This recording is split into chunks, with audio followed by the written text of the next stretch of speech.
no need to go down. Walk that run, that is how we from. Easy now, no need to go down. Walk that run, that is how we from. Easy now, no need to go down. Walk that run, that is how we from. Easy now, no need to go down. Walk that run, that is how we from. This where we from, where the love, the people, the music, we all come as one. What have you done? Folks, they just talking like they are just bosses or something. I got problems day to day, my people dying. Got my family watching, any haters writing. Just realize I'm in a better place. Gonna write it out till I'm finished, man, and that's work. Niggas now talking like they gon' do it bigger. Hey, your lady in the back, now they hurt. Dog, look at that, try to blow up a cell while she all on T. Wait, I been on the grind, so it's all on me. What's the steez? People try, but it can't complete. I be damned if I ain't the one that can't complete. Cause I came from a place where the bombs to see. Real talk. Easy now, no need to go down. Walk that run, that is how we from. Easy now, no need to go down. Walk that run, that is how we from. Easy now, no need to go down. Walk that run, that is how we from. Easy now, no need to go down. Walk that run, that is how we from. Nothing can stop me. Boy, what are you doing? The game is so clueless. Where's that new? Where's that Tito? I had to take a break for a few. I thought I had lost it. Found my passion, found a girl, break my heart. Swear to God, when I start realizing I'm a beast with it. Everybody gon' eat with me, go down, have a feast with me. For my day one, A1s. Pretty girls don't care what people think. On the news, people dying on day to day. Mess around, be a shirt or a poster. So I don't got time now. Be playing what he wanna be, rappers, yeah, I'm on now. What you thought now? I can't do it like that, you a lame. Got all this game and I still ain't the same where I came from.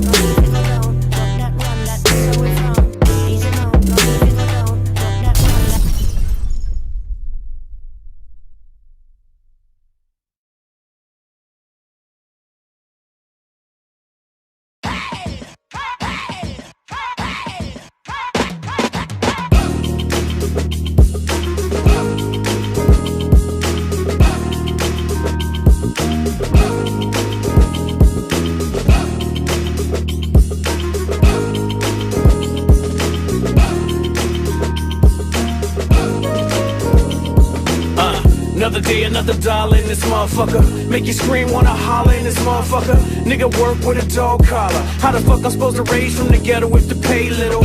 Every man that I know got a plan.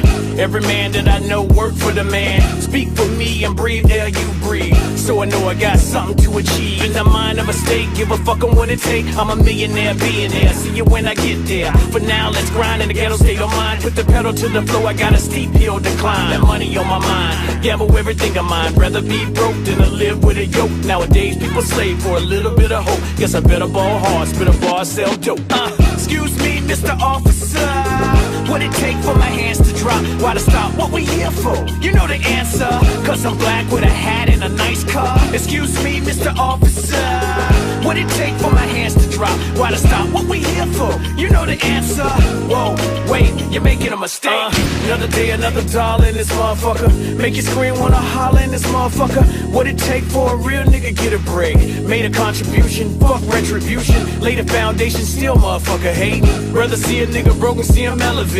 Know if you made it through, now contemplate what I'm here for. Appearance of the Jim Crow, probably just mockery, jokes and hypocrisy. Take a stand and the folks on top of me. Call a guard, come fast with security. They pounce hard and wanna press charge. Made a little progress and I'm still under stress. Saw a little bit of change, but the attitude's the same. Like I'm back in the hood with a Glock and I'm good. Sabotage myself, I don't need no help.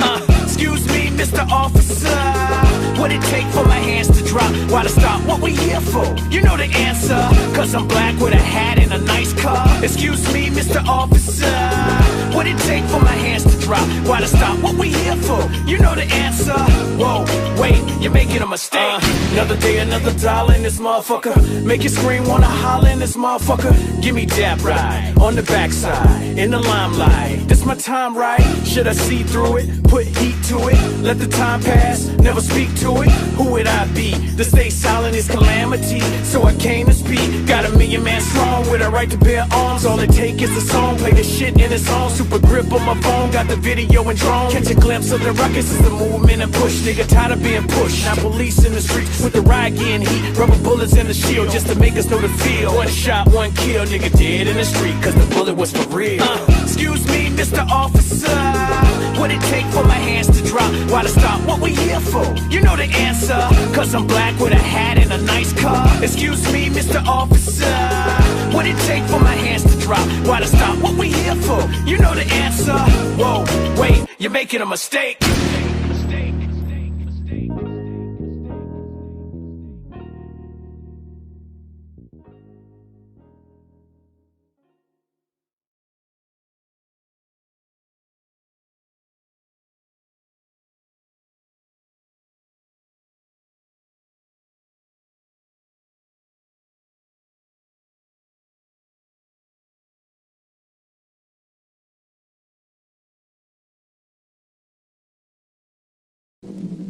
Hey, hey.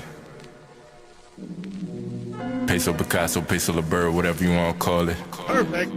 Perfect. Hey, Perfect. Perfect. Perfect. hey, hey, hey. I'm on this shit that they not on. They say let bygones be bygones. Grip on the net like a python. Jump out the top like I'm Zion. I want a realist, no caption. Need a little bitch in the fashion. She bust it back like we crashing. I tell my shit, I'm about action. Hop in the studio, turn to assassin. I'm about those, no time for distraction. Can you imagine? Beamer to Aston.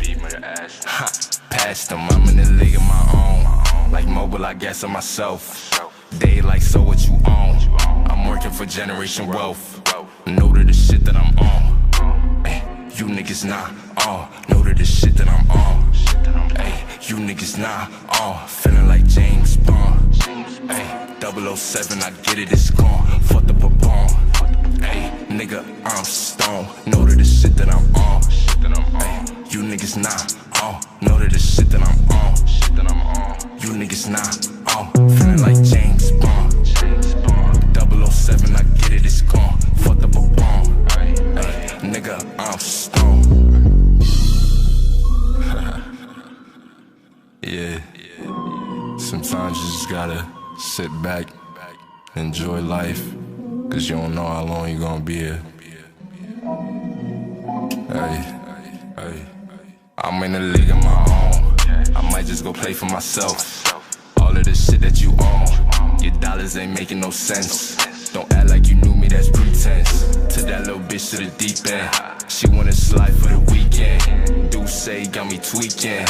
New as a young and I've been up to something. Not everybody cousins, but I'm on the block like I'm drumming. I got the drip like I'm gonna. I make a wanna. I'ma hit it 4 times. You gon' call me stunner. They say you too smooth, but slid out the gutter, but still in the cut, so you could get cut up.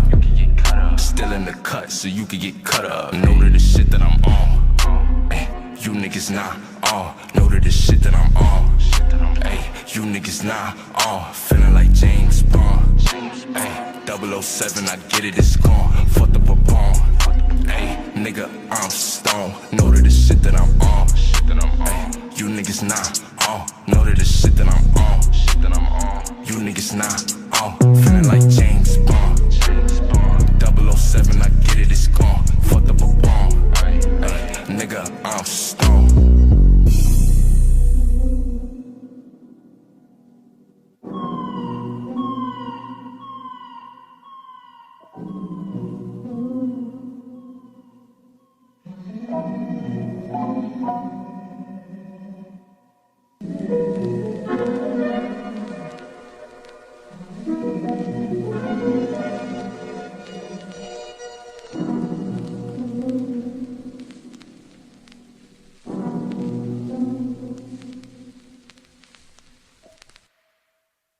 Picasso, Peso LeBert, whatever you want to call it. I sick of class, started making classics.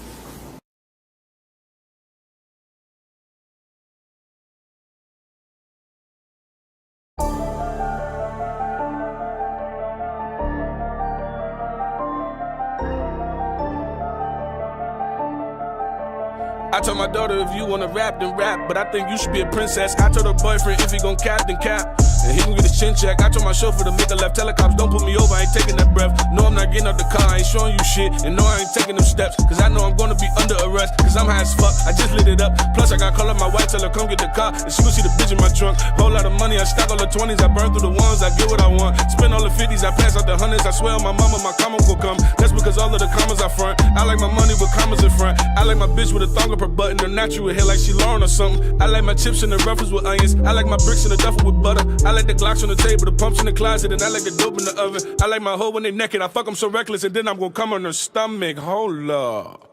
Fuck happened to the beat, bro?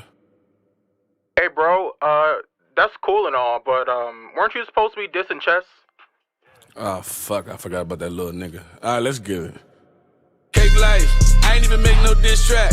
Why you got my name in them shit raps? Oh, cause your honor so relevant, big fat, nigga, I blow your motherfucking head off your shoulder and leave it on your front porch gift wrap. Leave no prints, don't leave no stench. Now the feds come through like it must been a mishap. Big facts, I don't give a fuck about none of that shit. You got the wrong nigga out of this class. Better give all that shit to them other little niggas over here, cause you won't get your shit back. I got 2 Glock 9s and they both got 30s all black and the rest still mismatched. Running your house with a 30 in the gym bag. Now you got a new house guest like Sinbad. Big fact, fuck is you from? All you gon' see is a tech in the drum. All we gon' leave is a mess when we come. You just gon' see me in Rex with a gun. You just gon' see my index and my thumb. You just gon' see a suppressor then run. All you gon' hear is a pop pop followed by dot mop, then another pop pop, then another bop bop rum. I'm the little bitch, I'm the #1 stunner. You talk all that shit, I'm gon' handle your plumbing. Had smack at your funeral, reading the statement like Dilly departed. My #1 gunner, don't fuck with me, stupid. This ain't what you wanna. I get on my knees and I pray for a bust it. Dear Heavenly Father, I wish that he would.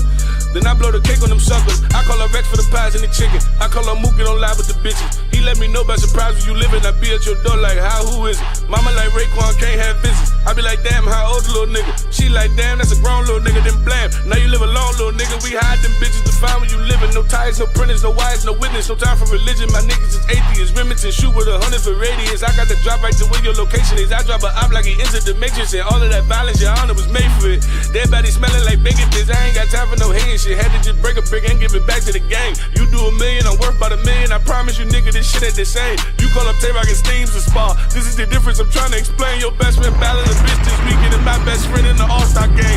We not the same. Just T-Racks in the book bag, nigga, this pocket chain. We not the same. Just gave Mook the SK looking like a stock exchange, but we not the same. I ain't even about to finish that. Woo! Woo! Woo! Woo! Oh, y'all, let me pull up. I don't want to cut off. You see, I got cutoffs here. Oh, my arms are gone. Oh. You know what I mean? I got cut off. Let me pull this over here a little bit more. How is everybody doing? Wonderful Sunday. Wonderful, wonderful Sunday. I'm sure many of you who are waiting on this seen I had a few tests up. Okay? So before I get into my mess, let me get to the chat. Okay? Joe, Chelsea's way up. Vikings Nation! I'm dropping bombs for y'all. Thank you, thank you. Now, I'm going to get into it, okay? I'm sipping an extra spicy, okay? I have it. Oh, my God. That is strong. I made that one. I ain't going to lie. I thought I was doing it right, but I wasn't doing it right. Anyways, great Sunday. Glad for everybody tuned in. We're going to get to an exciting episode. I'm all about the smoke today, as you can see. But people who were waiting for this episode may have seen that I had like 3 or 4 tests going beforehand. So I'm just going to explain that. Then I'm going to jump right into the show. I'm sure everybody's going to have a lot to say. I got a damn lot to say. But I will say this. I had a copyright strike. Yes, NickMoses05. NickMoses05 Gaming Podcast got a copyright strike. I deserve every bit of that. It's all my bad. Y'all seen the Battlefield leaks. I thought I tried to get into it. Y'all ain't gonna lie. My nuts was big. You know how your nuts was just extra big and you just feel like nothing can stop you? My nuts were swinging. I thought nothing could stop me. I said, oh, I'm putting this Battlefield footage out. What are you gonna do to me? That's what happened to me. Got a copyright strike. So I pulled down that video. And if you guys probably looked for the last live stream, episode 64, pulled it down as well. I can't afford that, man. EA, I'm sorry, man. Let me just tell y'all, EA, man, I apologize. I should not have put up that leaked footage. I know everybody else was doing it. I know it's probably still videos out there. But, yeah, that was my bad. I put up the footage. EA said, hell no. They did it worse than Nintendo, man. Nintendo, at least I don't have the problems that I just had. No, I got an official copyright strike. I am on probation for 90 days. I got to be a good boy for 90 days. So y'all going to see the greatest of NickMoses05 Gaming Podcast for 90 days while I'm on probation. Oh, yeah, I'm going to be extra turn. Y'all done messed up. So, let's go ahead and move forward. Now, I do want to shout out my man, Joe. Joe, believe he finally opened up the restaurant. They've been working hard on it, man. They've been working hard. I was waiting on Joe. Joe, I'm telling you, I'm coming there, man. That's all you got to do. I'm coming there. I want an Italian dish. Bow! Can you dig it, sucker? Oh, oh. Can you dig it? All right, okay. That's my bad. That's my bad, y'all. My bad. I got a little too carried away. Booker T, man. Five-time world champions. But no, shout out to Joe. I want to go ahead and see if I can pull it up here. Now, you know, I've been doing a lot. Okay, I've been doing a lot. But I should have Dante's Italian Bistro. Oh, my man Joe is doing it big. Oh, man, Joe, look at that. And I don't know what a like button is. I'm following everybody who is watching this. I'm going to put up my own clip. Joe, I'm going to throw you on TikTok. Yo, follow my man. That's what I'm going to say. Follow my man. My man, your man, MoFam. Okay? But Joe, shout out to you, man. It's wonderful anytime, especially with COVID going on. So many people trying to open up restaurants at the time COVID hit, and it screwed them over. So it's nice to see you follow through with your family on that. And definitely, I want one of them Italian dishes, man. I love Italian food, too. Lasagna is actually my favorite dish ever. But, you know, got to get that out to Joe. And it ain't going to be the last time I shout Joe out, so just get used to it. Anyways, let's go ahead and get to the smoke. What everybody's been waiting on, I've been waiting to talk about, because this is very important to me. I want to talk about, and look, we got the chat up. My chat's good. Okay, I'm making sure we good. Oh, hold up. What's this widget thing? Oh, no. Oh, we don't do that. We don't do that. Don't interrupt. Okay, don't interrupt. I'm glad I caught that early. Okay, so we can do this right. I want to talk about older gamers versus younger gamers. This deserves 2 shotgun shots. I didn't drop a bomb for it. You know, I've been giving the bombs a little too freely. I admit, the bombs is a special occasion. That's my bad. I'm reevaluating my life as we speak. But I am now officially an older gamer. Yes, I am an older gamer. A lot of people don't know. They say, damn, Nick, you look very young. Well, I'm 38 years old. 38. I was gonna drop a bomb for myself, but I just give myself what I got here. Ah, yeah, I gave myself an air horn. Okay, I gave myself an air horn. 38 years old.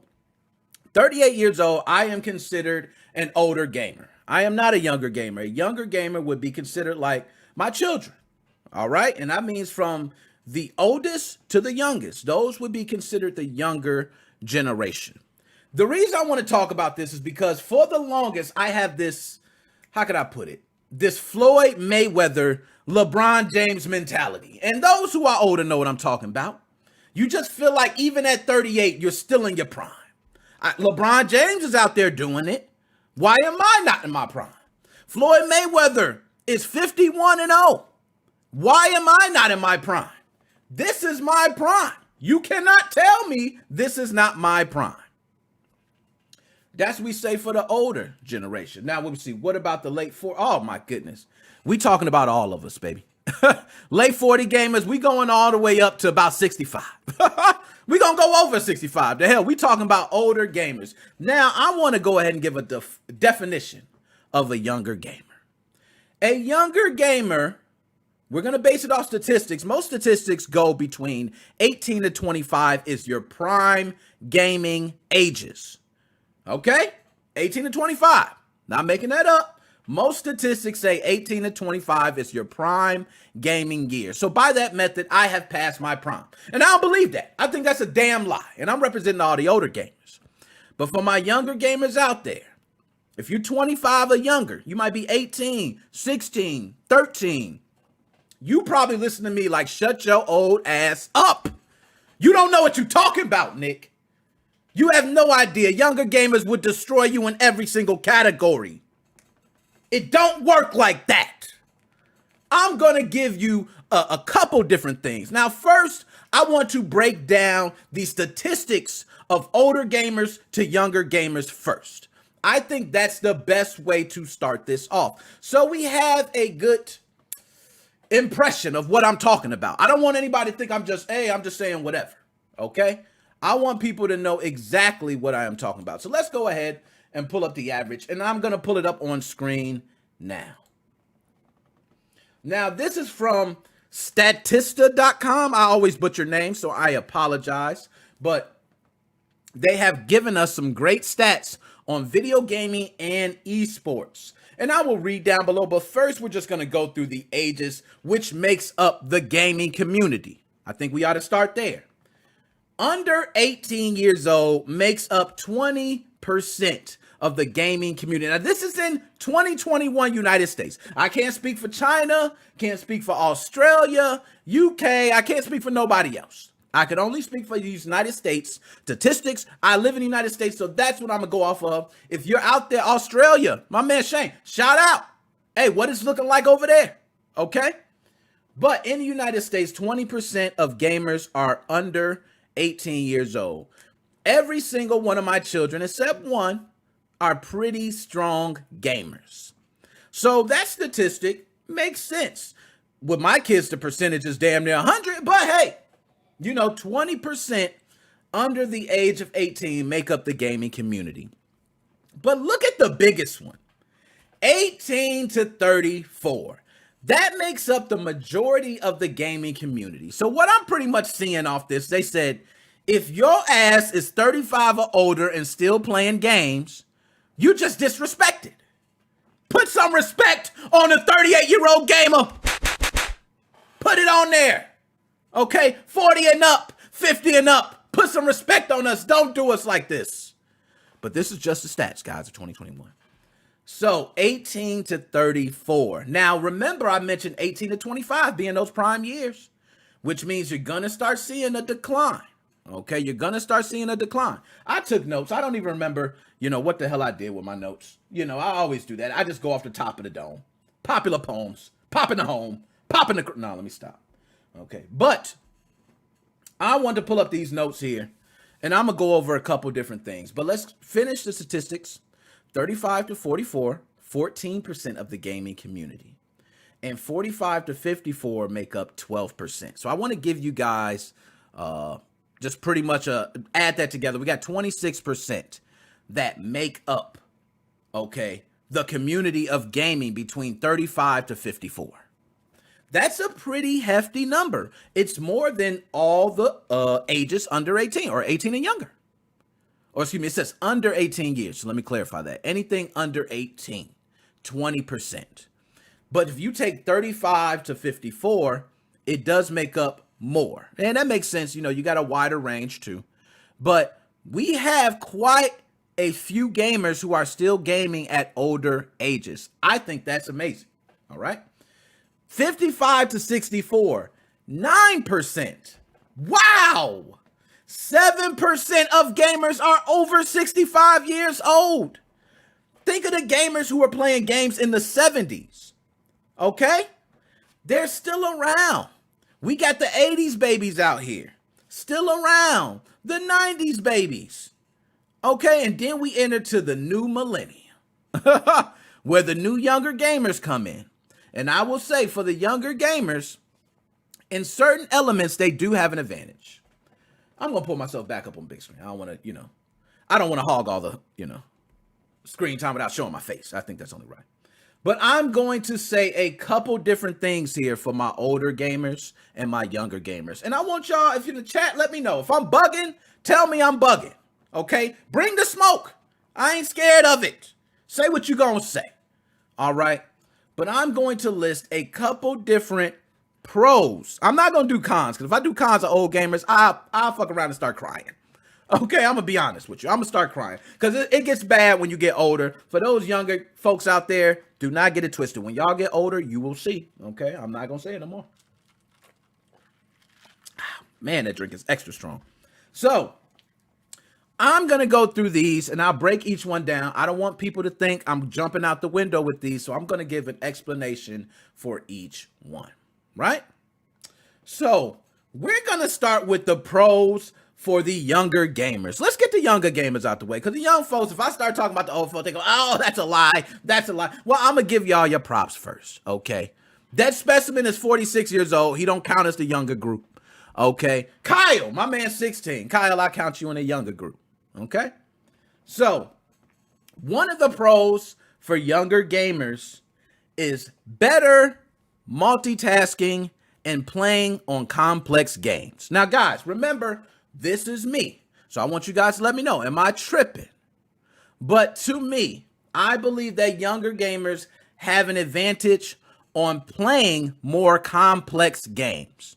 Some people may differ. You may think the older generation, we've seen a lot, we've done a lot, but I want to give you an example of why I believe so. It's a lot easier to play a game at 38 years old like Call of Duty, which is my favorite game, by the way. If you guys didn't know, you probably don't watch the show, but now you know, okay? It's the best game ever made to man. And it's a game that I've loved throughout the years. I don't really feel like I'm losing a step in Call of Duty. I don't. That's just me. I don't feel like I'm losing a step. But that's because it's not really multi-layered. It is in certain aspects. If you want to say Warzone, you got different guns and different, but that's not what I'm talking about. I mean specifically games like Fortnite, okay? In Fortnite, there's multiple layers to it. There's a building layer, there's shooting, there's understanding new mechanics within the game. You know, there's also the element of how to use these mechanics. So I'll give an example. If you are playing Fortnite, and let's say me, I go, hey, I build a wall, I go on top of the wall, so I just got a little advantage and I shoot down at you. But someone else or a younger gamer may say, oh, he's trying to get an advantage on me. They may use a shockwave grenade, jump up in the air, and they already plan how they're going to come down and get me before I've thought of how to react to that. So games like Fortnite, I think older generation don't handle too well. That's why we got Booga, 16 years old, winning that championship for how much? How many million? Okay, how many young gamers did we see there? The older gamers didn't fare too well.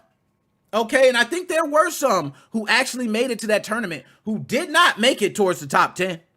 Okay, and if I stand corrected, let me know. But it's not too many because the younger gamers handle that information better. So I believe that younger gamers are better at multitasking. That is the main reason why. They can do 2 to 3 things better and faster than someone older can do 2 or 3 things. That is my reason why I would give a pro to younger gamers for better multitasking. Okay? I think that was reasonable. I'll give myself 1 shotgun for the explanation. I think that's pretty good. Now, the second reason why I think younger gamers are better gamers. I don't want to say better gamers because I ain't gonna lie. I'm an older gamer. You young folks ain't better than me. So let me just say this. I'm gonna give a pro to why younger gamers have an advantage over older gamers. That sounds better. Okay. Faster reaction speed. Y'all, let me know. But we all know as you age, your reaction speed slows down. It does not get faster. If anybody tells me your reaction speed gets faster, that probably means you train often. Okay, that means you train often. You probably are timing yourself, and most people don't. Younger generation is great at reaction speeds. That's because in the prime gaming years, 18 to 25, your reaction speed is probably the quickest it's going to be. And some people, it may be at a younger age, but your reaction speed is off the charts as a younger gamer. I want to go ahead and see if I can actually get stats on that, because I want to go ahead and see here. Okay, I got some stats. I do got some stats here. And these stats, I believe, are from Aim Lab. Okay, now, the founder of Aim Lab, Wayne Mackey, confirms that speed is an issue for older players. Accuracy is actually pretty constant. Okay, so which means for older gamers, your accuracy is good. If you're a bullseye, you're a bullseye. You're pretty much good there. But reaction time slows down considerably. As we age, we need more time to make the same quality shots. And yes, again, we peak at a young age. We start to see a drop-off in reaction time as early as 22 years old. Damn! And let's get this straight, for the 41 to 50 bracket, okay, this will be the oldest that Aim Lab has tested for, they go to 339 milliseconds. Well, guess what it is for your prime time ages? 271 milliseconds. Now I know y'all go, Nick, that's milliseconds. You're tripping, Nick. No, when you're playing games where milliseconds count, like fighting games, shooting games, it really matters. It is a big deal for younger gamers to have that advantage. So I will give younger gamers reaction speed. They got it hands down. We're not even going to debate that. If somebody's debating it, let me know if you debate that. But I would say all younger gamers are faster at reaction speed. Okay. So the next thing I believe younger gamers are better at is they are better at picking up new game mechanics. I spoke on that a moment ago. I used Fortnite as an example. There's multiple games that we can give examples of. But what I will say is picking up a new game mechanic can be difficult for older gamers, and especially like myself. If I'm playing a game like Fortnite where they're changing weapons every season, I grow accustomed to a certain weapon. That weapon's then gone, and then I have to grow on a new game mechanic, and it doesn't fare well. I wind up always resulting back to assault rifles, shotguns, where everyone else is using a wide range of weapons. It makes sense why I'm using those weapons. I'm most comfortable with them, and I can carry them through each season. Whereas a new gamer just picks up every weapon. He's finding out, fine-tuning every single weapon. So I do believe younger gamers are better at picking up newer game mechanics than older gamers. We're just stuck in our old ass ways. I'm gonna go ahead and give myself one punch for that. Okay. So now I'm gonna go to the chat, just make sure I'm missing. Old gamer head here. Shout out, Joe. I feel you on that. I'm at work extinct. Much love, yo, Joshua Drake. I'm glad you're 41 years old, man. You see the older gamers I represent right now. Young gamers and deadbeat gamers have more time. Oh, yo, it's funny you said that, my man. It's funny you said that because we're gonna get into that. All right, but I do believe they're quicker at picking up new game mechanics, and TikTok's gonna love this. Oh my gosh, they're gonna love this. So next, we're going to talk about what they have an advantage of, which is the peak gaming ages. It's something I've been mentioning from the beginning. From 18 to 25, we can't go back in time. Okay, but younger gamers got something to look forward to. If you're 18, you got a couple more years. If you're 25, you might already seen a drop-off because based on AIM Lab, drop-offs start as early as 22 years old. So some people could already be feeling that delay. Okay, and it may not seem like, it doesn't seem like much, but trust me, when you're playing online, it is the matter of life and death. Okay, now I mentioned the drop off.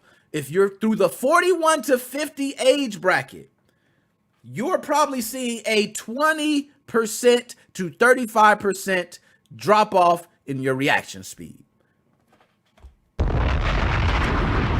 Damn! That's a lot.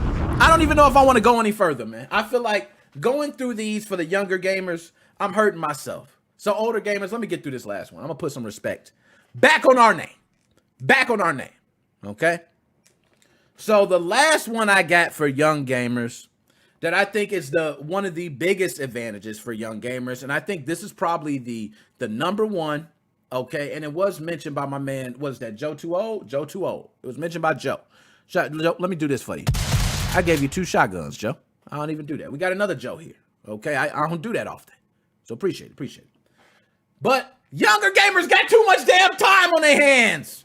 Come on, man. All y'all do is play games all day. That's all you got to do. You go to school, you come home, do your homework, play the game all day. You heard Booger's story was his mama was letting him train 8 to 12 hours a day. Oh my God, if my son was playing the game. Who knows? My son might be playing the game 8 to 12 hours a day. Shit, between the phone and the Xbox and everything else, it is terrible. God, you got too much time. We can't compete with that. Older gamers have lives. We have families, kids, jobs, bills. We do everything. If we're on a road trip, you're playing the game, we're driving. We're at the hotel, we're sleeping, you're playing the game. We're going to the restaurant talking to the hostess. You're on the phone. It does not work for us. We don't have enough time. So if we could get an equal playing field, for instance, hey, younger gamers and older gamers had the same amount of time to play a game, then we could talk. But y'all got more time. So of course you're going to be better. You play the game more often. I don't doubt that. There are some, as Joe 2O said, there are some deadbeats. Okay, and I want to say deadbeats, Joe. Let's not call them deadbeats, okay? Because they might be representing MoFam, Joe. I don't know. That's Joe too old. I can't say Joe Fred. Oh, G.I. Joe. Y'all know what we're talking about. G.I. Joe is one. Joe too old is another. I gotta separate y'all. But Joe too old. Okay, I gotta say to this, my man JTO. I like that. I like JTO. I don't want to say deadbeats. Let's just say people who are in a circumstance to where they can play the game a lot more. So if they are unemployed, maybe they're collecting unemployment, the job market is not available. If they're doing construction, hey, it's wintertime. Okay, in Illinois, y'all know about winter. There ain't much construction going on during wintertime. That might be a time where they're down, so they got extra time to play the game, and they're waiting until the weather gets better. So I don't want to say everybody's playing the game a deadbeat, but you do got some basement dwellers, okay, who sit in the basement all the time. Mom, bring down my Oreos. I'm in the middle of a game. You do got those. You got those, okay? So I will say people who have more time to play typically are going to be better. Now let's get to the good stuff. Let's go. Let me get a sip for this. I had to get a good sip for that. It's tasting better as it goes on. My tongue getting numb, so if I start, yes, that sells. Okay. Pros for older gamers. Let's get to it. So I say the first pro, and again, let me know if I'm tripping. Okay, let me know. So far, I think I'm good. A pro for older gamers is more appreciation for gaming in general. Can you dig it, sucker? Can you dig it? Older gamers have more appreciation for gaming in general. You know why? Because we've been through multiple decades of gaming. You know what that has? We were playing at a time where there was no online. We were playing at a time where 4 people could not play at the same time. We were playing at times where passwords weren't even allowed. You had to start games from the beginning. We are bred differently. I don't ever want you younger gamers to forget that. I'm dropping hella bombs. I don't want y'all to forget that. So if you think we don't got appreciation, just think about where we came from in gaming. I remember playing Atari, Intellivision, Nintendo, Super Nintendo, Sega Master System, TurboGrafx 16, Dreamcast, PlayStation 1. We can go all over. We can go anywhere. Where you want to go? Because I've been to all of them. Now to Xbox Series X. I'm not a PC gamer, so PC gamers, just tell me my shit don't matter. I understand. Okay? But we have more respect for gaming in general because where it has come. So with that comes the basic knowledge of certain games. So you may see a game and we can look at a game and say, it's this style. We know what to do, kind of some general things. You may not. That's the benefit of having these years worth of gaming knowledge. Okay. So I got that off. Now, and I also want to say, my man Joe 2O, you killing it right now. 1 or 2 button systems. They don't know what it's like having 1 or 2 buttons. They don't know what it's like. They got 100,000 buttons. This don't make no sense. We had 2 buttons. We were playing fighting games. You remember if you ever played a wrestling game with 2 buttons? Huh? Have you? I played a wrestling game with 2 buttons and we fought on there all the damn time and it was competitive because it was only 2 buttons. Sorry, guys. Got a little bit. So now another pro for older gamers is better general knowledge. Yay. I don't think you younger gamers gonna debate that. Do y'all got something to say to that? Because I don't care what you say, younger gamers. Us older gamers, we have knowledge that carries through decades. So let me give you an example so you don't get twisted what I'm saying. What I'm saying is, as an older gamer, I remember playing shooting games and having to duck behind a wall. And guess what? Anytime I play a shooting game now, I know to shoot by a wall, duck by a wall, dodge to the side by a wall. I know all that. You know why? Because it's always beneficial. I haven't seen a game where it hurts you to duck behind a wall. Whereas newer gamers might come into a game, oh, well, let me run out there and try. No, don't run out there. Okay, I'm not experimenting with shit. I'm doing the tried and true. Older gamers have always carried these general concepts. Fighting games is another one. For all you younger gamers, don't get it twisted. In fighting games, there are certain tactics that we can use today in new fighting games that worked 20 years ago. Okay? And will work 20 years from now. I'm not joking. These are simple concepts that you guys may not think. You might call it cheesy. Okay, that's what we used to name it back in the day. Certain of these tactics were cheesy, but they still work. That is the general knowledge we take from decades of gaming. Okay, I told you, I'm gonna put some respect. In. No joystick on a fighting game. Oh, Joe, I'm gonna give you a bomb on that, man. I gotta give a bomb. I can't hate. We had no joystick on fighting games, man. Do y'all know what that is? Okay, oh my goodness. I ain't even gonna get on that. We gonna stop, Joe, because they don't know. And that's why I'm saying these young bucks don't understand. Okay, let me take a sip. Also, 18 and under, they ain't doing this. They ain't drinking the double cup boys. You know what I mean?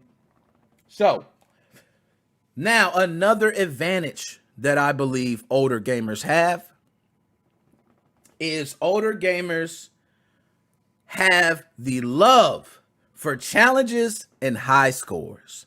And I'm going to tell you why that makes us have an advantage over younger gamers. If you have a challenge, older gamers remember when we didn't have passwords. There were literally games we had to play from the beginning to end in one playthrough. A lot of younger gamers now can switch in and out of games and just play different games. We focused and zoned in on one specific game a lot of times because those playthroughs took a lot of time. So in 1 or 2 or 3 playthroughs, you're already mastering certain things. You appreciate the challenge. High scores. We want high scores. There's some people out here who don't mind just having a Twitch page and just saying, hey, I killed it today. I suck every other day. You know what I mean? No, we took pride in having the high score. Real pride. We posted it everywhere. We talked about it everywhere. We was standing at the arcade and saying, hey, bro, this is my high score. Don't even put your quarter up because I got 33 wins. Don't put your quarter up because I'm going to smash you. And notice I said, put your quarter up. Them days is over with. They ain't putting quarters up no more, man. You can cash at the damn arcade machine down. $5. Hey. So older gamers have the love for challenges and high scores, the appreciation for challenges and high scores. That's not to say younger gamers don't have it at all. But older gamers, we go into something thinking, hey, I don't have as much time to play. So what I'm going to do is I'm going to take my game, turn it to the hardest difficulty, and fight bots for 30 minutes. Even though I might not be able to hang, I'm going to keep doing this. And this is true, okay? Older gamers, they will speak for it. We will put Madden football on all Madden and play every single time until we're destroying all Madden. Now, some people might say, oh, I put it on all pro. That's what they play online. Or, oh, no. We want to put it on the hardest because we want to know by the time we finish, we're going to be better than at least half of the competition out there. Older gamers do these things, okay? Now, the next thing which leads on to, kind of from what I was saying before, the next pro for older gamers is there is no such thing as a try hard. Okay? Older gamers, we come from that age. We used to go from house to house to house and we play people. People getting their little undies in a bunch because somebody's so good. Oh my gosh, they're so good. Well, be better. That's what we do. I don't have as much time. You know what? I'm going to face the hardest guy ever. You know why I'm going to face the hardest guy ever? Yeah, he spanks my ass 20 times. But guess what happened? The 21st time I beat him. And you know what? That's my championship. You can't take away my championship. And I have the right to speak on my one championship because I beat him. Even if it's one time, you know what that means? Now I'm going to face other competition and they're going to see mediocre because I went against the toughest competition. Tryhards, we don't care. We come from the era of keep fighting till you beat his ass. It's not, oh, he's a tryhard, we quit. We don't quit. Older gamers don't quit. We might say, yeah, you young bucks got it. Yeah, y'all got it. They got it. I'm going to give it to the young bucks. The reason we say that because we don't got the damn time y'all do. We got real lives. Now, with that out the way, I'm going to go ahead and give my last pro for older gamers. Okay? My last pro for older gamers, and I think they can vouch for this as well. We're just better at a wider range of games. That's just flat out it. We just are. We've been playing games for so long that we have a wider range of games that we can play in. I'll give you a prime example. There was a time where there was not a lot of games to choose from. Just think about this, guys. Xbox Series X released with Xbox Game Pass, right? Can y'all tell me how many games is on Xbox Game Pass?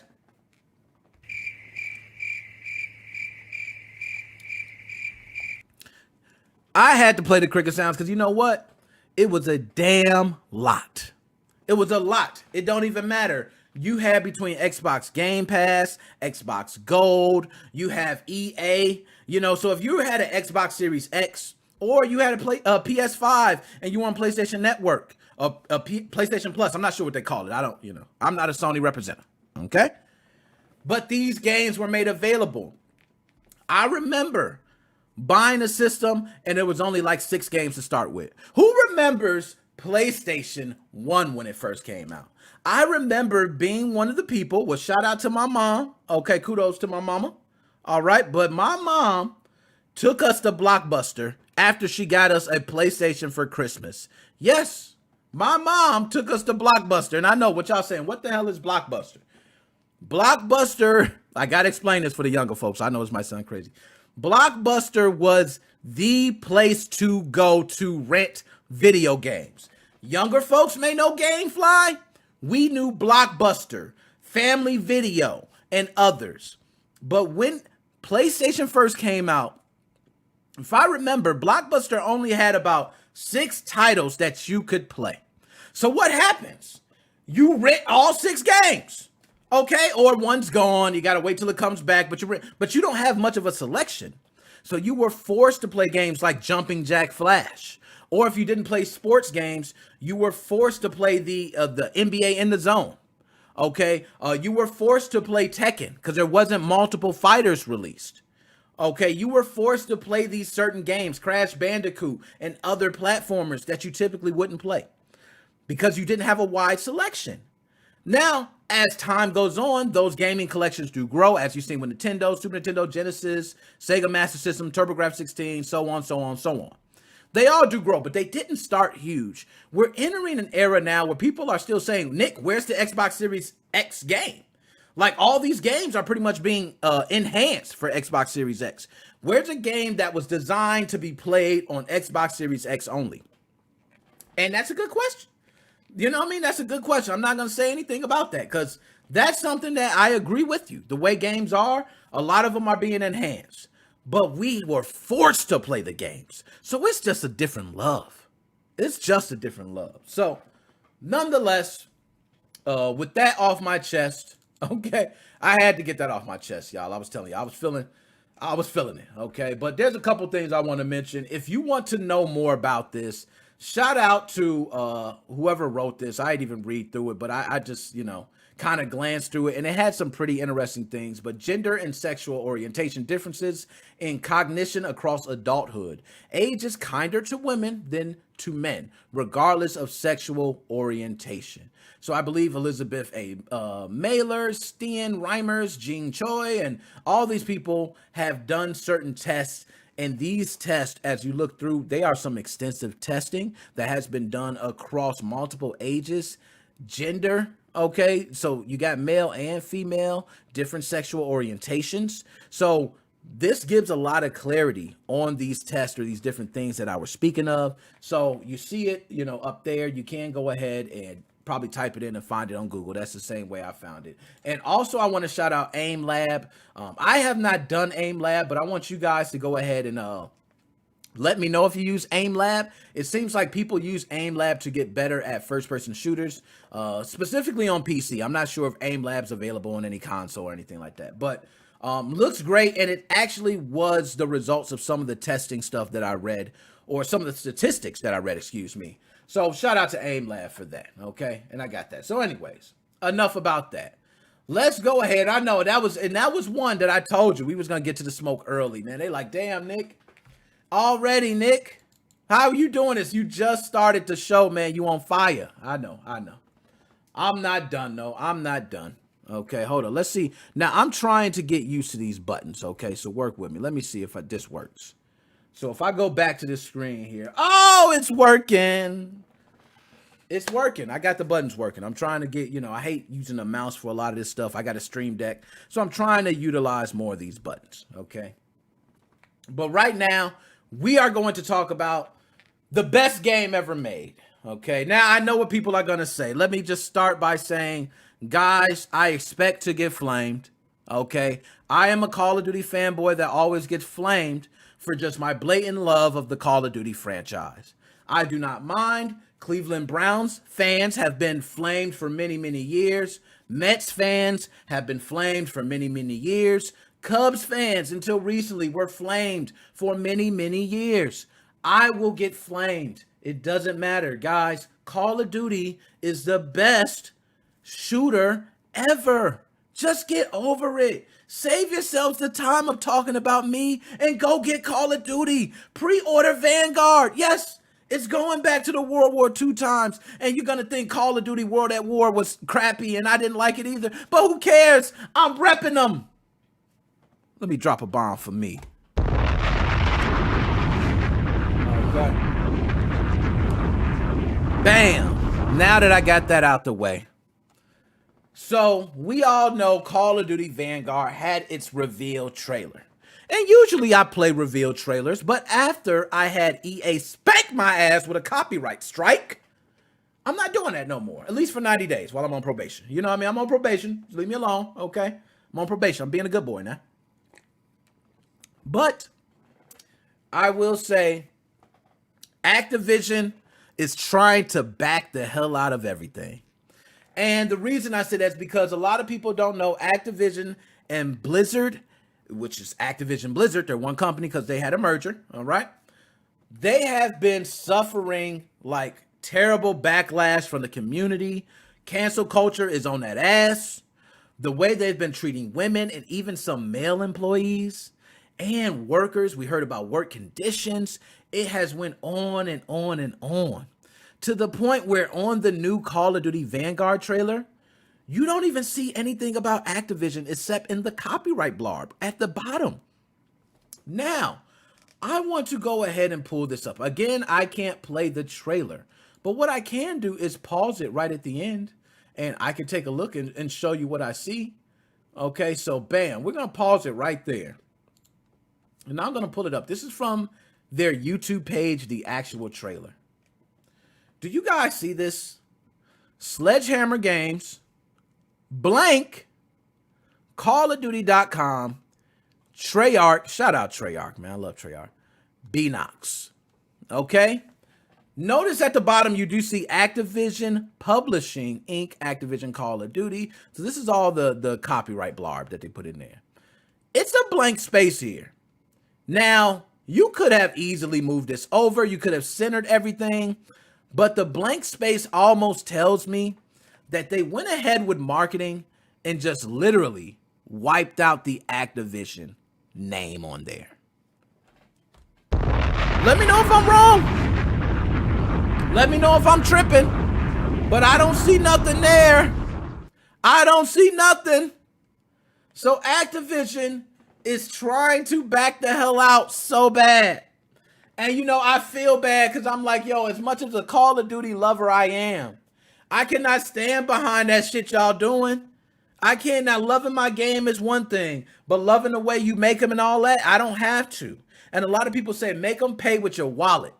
Well, I've already pre-ordered Call of Duty Vanguard, so it's too late. Okay, I can't make them pay with my wallet. Hey, that's here nor there. I love the game, but that's also supporting Sledgehammer Games, Treyarch, Beanox. Okay, I don't want to make it seem like I am in support of what Activision is doing or Activision Blizzard. I just know it's a shitty situation and Activision pulled a business move. So I want to go ahead and read from the article on Kotaku. And I say that every time because I don't know if I'm pronouncing it right. Nobody corrects me. So, hey, hold up. Did I have the chat? Okay. Making sure my chat was there. I'm tripping. All right. So, Activision's name conspicuously absent from Call of Duty Vanguard marketing. Call of Duty Vanguard was officially announced yesterday, the first major Activision Blizzard reveal since the corporation came under public scrutiny for its apparent treatment of female employees. A minor detail in the reveal video has some speculating that Activision is keen to avoid reminding everyone it's involved in the game's development. So, they're involved in the game development. They're just trying to take out the name so people don't flame them for it. And, I mean, it's too late. Activision Blizzard, you're taking the smoke. Okay, you're taking it. You fucked up. You messed up. You got to take it. You got to deal with this. This strange phenomenon was first noticed by Twitter user Neoxon619, okay, who pointed out that at the end of the Call of Duty Vanguard trailer didn't include an Activision logo alongside those for developing studios, Sledgehammer, Treyarch, Beanox. In fact, the video doesn't mention Activision anywhere, but in the legally required small print copyright information. A quick examination of previous reveal trailers on the series YouTube, which you guys can go look at that. I'm not pulling up any of those. I don't want to go through any, I'm on probation, all right? But nonetheless, Activision had their shit stamped all over there. Bow, bow, bow, bow, bow, bow. They put Activision over everything. Put Activision over Call of Duty, under Call of Duty, left of Call of Duty, right of Call of Duty, on top of it, translucent and shit. They did everything. Okay, they just had it all over. But go figure that now Activision wipes their name off of it. You ain't slick. Okay? Neoxon also highlighted the fact that Activision's logo is missing from the Call of Duty Vanguard page on Battle.net, the company's digital storefront. Again, Kotaku confirmed this is a common inclusion on several of the platform's Call of Duty listings, where Activision's graphic can be seen positioned above the logos for games like Modern Warfare, Black Ops, Cold War, and Black Ops 4. So let's talk. Activision, much as I love you, and much as I love Call of Duty, I'm going to say this now. Stop it! You know what you did. Just put your name in the marketing. You ain't slick. We know you helping making the game. Okay, you ain't slick. Face the fire. What y'all need to do is come out and stand and take an ass whooping. People just want somebody to throw the shit at. And if you don't want to stand there to be the person to throw the shit at, then we know you hiding. We know you're hiding. Because Blizzard, okay, Blizzard's facing it. Activision, you should be facing the same thing. Okay, y'all are one company. Yeah, I'm sorry, you got to face the smoke. And I don't see many updates being pushed, okay, on Blizzard's side. Can somebody tell me, has World of Warcraft had an update recently? I don't know. But I think Blizzard is hiding the same way Activision's trying to hide. But when it comes to business, I understand the move. I understand why you're doing this. You want to sell the game without having to worry about copies not being sold for what you guys did internally. I mean, this is just disgusting. It's disgusting, man. Like, I can't even believe that I'm saying this about Activision. Now, granted, Treyarch, you've always had my back, Treyarch. I hope you're not doing this. Beanox, Sledgehammer Games, I hope y'all not doing this. If anything, you got to see what's happening to Activision Blizzard, and you need to start changing your community now. Gamers, female gamers especially, are making up a huge part of gaming. So this whole misogynistic type thing that we have going on, we can't continue doing it. Okay, as much as my channel. Okay, I got tons of men who watch my channel. I'm not going to disrespect the female gamers because it's a huge audience that's only growing. So we can't do that. We can't do that. I don't care what you are, what you do, your sexual orientation, your gender. None of that shit matters to me. Because it's all about watching the content. You taking this entertainment for what it is. Okay? So, Call of Duty Vanguard, November 5th will be released. Guys, I will have the game. You can flame me if you want for purchasing the game, because I will go ahead and take the shit if Activision ain't gonna take it. Because they just downright hiding. Trying to hide it from marketing is a business move, understandable, but just when it comes to this situation, you need to be personable. You need to be on the floor level with the people. So I think putting your name there and maybe even putting a blurb that at the end of the whole thing that Activision does not support or whatever, you have to jump out in front of it.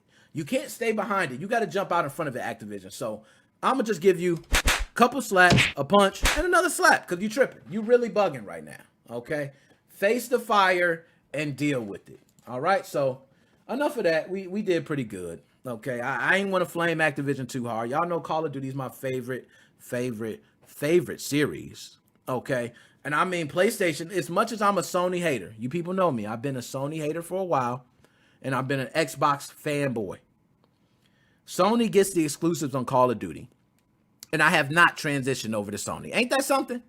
That must tell you something. That show you my hate. Okay, you gotta have the hate in your blood. You gotta have it.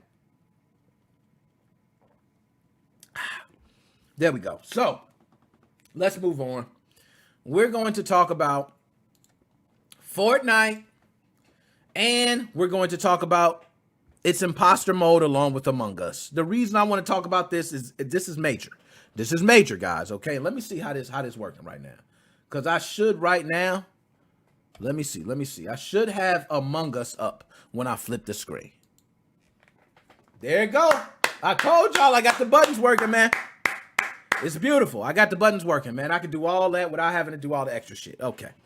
So right now we're going to talk about this because I think this is something that I've heard from a few people, and I think it needs to be addressed. I ain't liking it. I'm going to just tell you, I'm not liking it at all.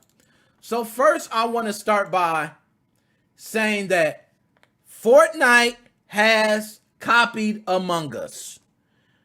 Do I have any discrepancies in that statement? Do I got any? I need to know. Do I have any discrepancies in that statement? Because from what I have been seeing online, I'm putting my ear to the ground. I'm hearing things. And you know what I'm hearing? I'm hearing a couple things. I'm hearing that Fortnite's imposter mode is better than Among Us.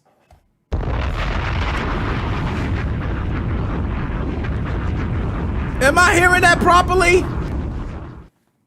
I've heard multiple people say this, and I just can't even believe it. I can't believe it. So this is a two-parter for me. Okay, I'm gonna get on both sides of it. Let me start on the first part with Fortnite and taking the mechanics. So Fortnite, just to give background on Epic and Fortnite. Fortnite was accused of stealing the Battle Royale concept from PUBG. Okay? Correct me if I'm wrong on that. Fortnite was accused of stealing the Battle Royale concept from PUBG. Okay, which PUBG, believe it or not, and shout out my man, okay, because he the one that made me go buy PUBG the moment he told me the concept, because I wasn't into the whole Battle Royale thing. He said, yo, it's 100 people drop out in the ship and you just go start fighting. I said, sign me up. I bought it, right? Then I found out Fortnite became this huge phenomenon for the Battle Royale scene. I got turned on to Fortnite after PUBG. So I can clearly say, for me, PUBG definitely held the Battle Royale scene down. But Fortnite took it, and a lot of people would say made it better. They have building, which is a whole nother concept than what PUBG has. They have guns and different weapons. It's a cartoony style. PUBG is considered more realistic. Fortnite is considered more animated. So therefore, it's fine. Battle Royale I don't know this. Correct me if I'm wrong, guys, but I don't think PUBG may have started that concept. It may have been other games to start Battle Royale. I don't know. But I was introduced during PUBG time. And Fortnite stole that concept and ran with it. But guess what, Fortnite? I'm going to give you props. Y'all made it better, in my opinion. You made it better. in almost every way. Okay? The gameplay, flawless. The building was, oh my goodness, incredible to even think of that. And then beyond that, the streaming community ate that shit up like delicious grapes. Okay, they just tore it up like a delicacy. And all you know is you got your Myth and Ninja and all these other people coming along in the streaming community, and it blew up. Fortnite just became this craze overnight to where Halloween, guess what kids were being? Fortnite characters. I can go up to any kid in a middle school, elementary school, or high school and say, do a Fortnite dance, and they will do a dance for me. You took that concept and made it better. I'll let you slide with that one. The next thing, then there's dances. There were a lot of dances that Fortnite was doing that the creators of these dances were not getting paid for. These creators then in return came forward with a lawsuit. Now, I'm not sure if all of them lost, okay, or if they settled out of court. But from my understanding, they did not win this lawsuit because the whole entire dance has to be a choreographed routine. So for instance, the Carlton dance is not unusual to be. You can't sue for that because it wasn't a choreographed routine. So you didn't have, come out there and say, hey, this is how you do it, step 1, step 2, step. It wasn't all like that. So it was a lot of other people. I forgot the other guys. I think he was doing the dab and, all these other dances. They were not getting paid for it. So then Fortnite took heed to that. And they started reaching out to a lot of these creators about the dances. So that was another thing. You started with the dances. So now you got Battle Royale. You're taking dances. And there's multiple people saying during seasons, you were taking stuff from, Zelda Breath of the Wild. You were taking stuff from Call of Duty. You were taking stuff from other games. On every season, there was something else. Fortnite is a game that's been accused for taking a lot of different concepts. Then there comes the imposter mode.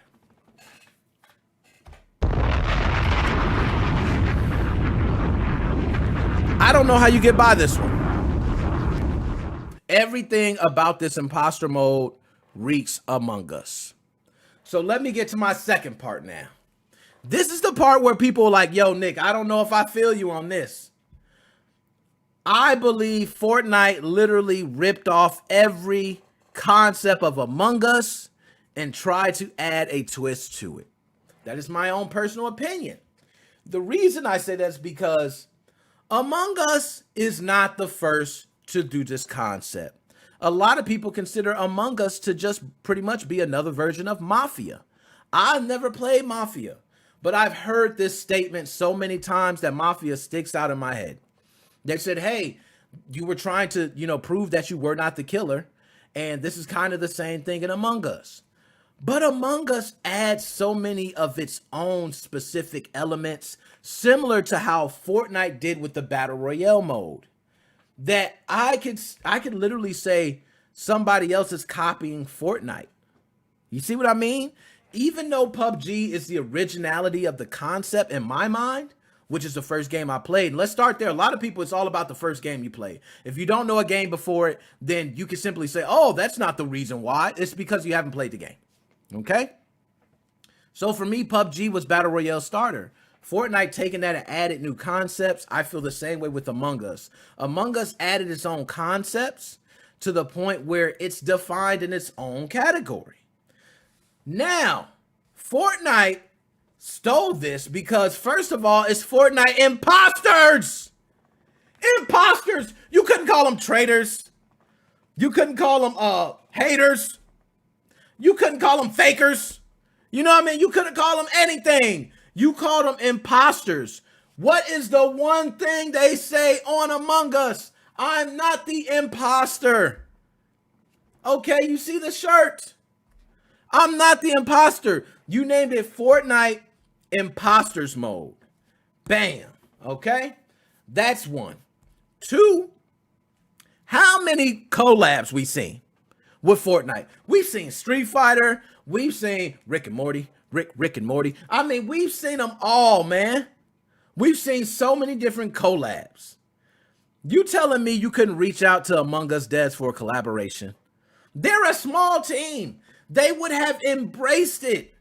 They would have embraced it. You could have probably gotten a better hand. You're the A side of the deal. Epic, you're the A side. You could have had little spaceship emotes. You could have had skins. You could have made more than just a game mode off of this. I don't understand it. But you went the route of just single-handedly just copying the mode. And I didn't see that this was created by anybody. You know, typically you would see, oh, this game was created by this person or this person. No, I think this was made by Epic Games. It's a limited time game mode. And they put it in there. Now, number 3. The maps are almost, the whole landscape is almost identical to Among Us. And I think it's the scaled map, I'm not sure, but that's almost identical. So the maps, you also did. Now there is certain things that are a bit different. I will admit, most people, one, Epic Games has a larger team. Let's start there. So a larger team can work on certain things a lot faster and make it happen. But I'm not even going to say that's the excuse. I don't want to use larger teams as the excuse.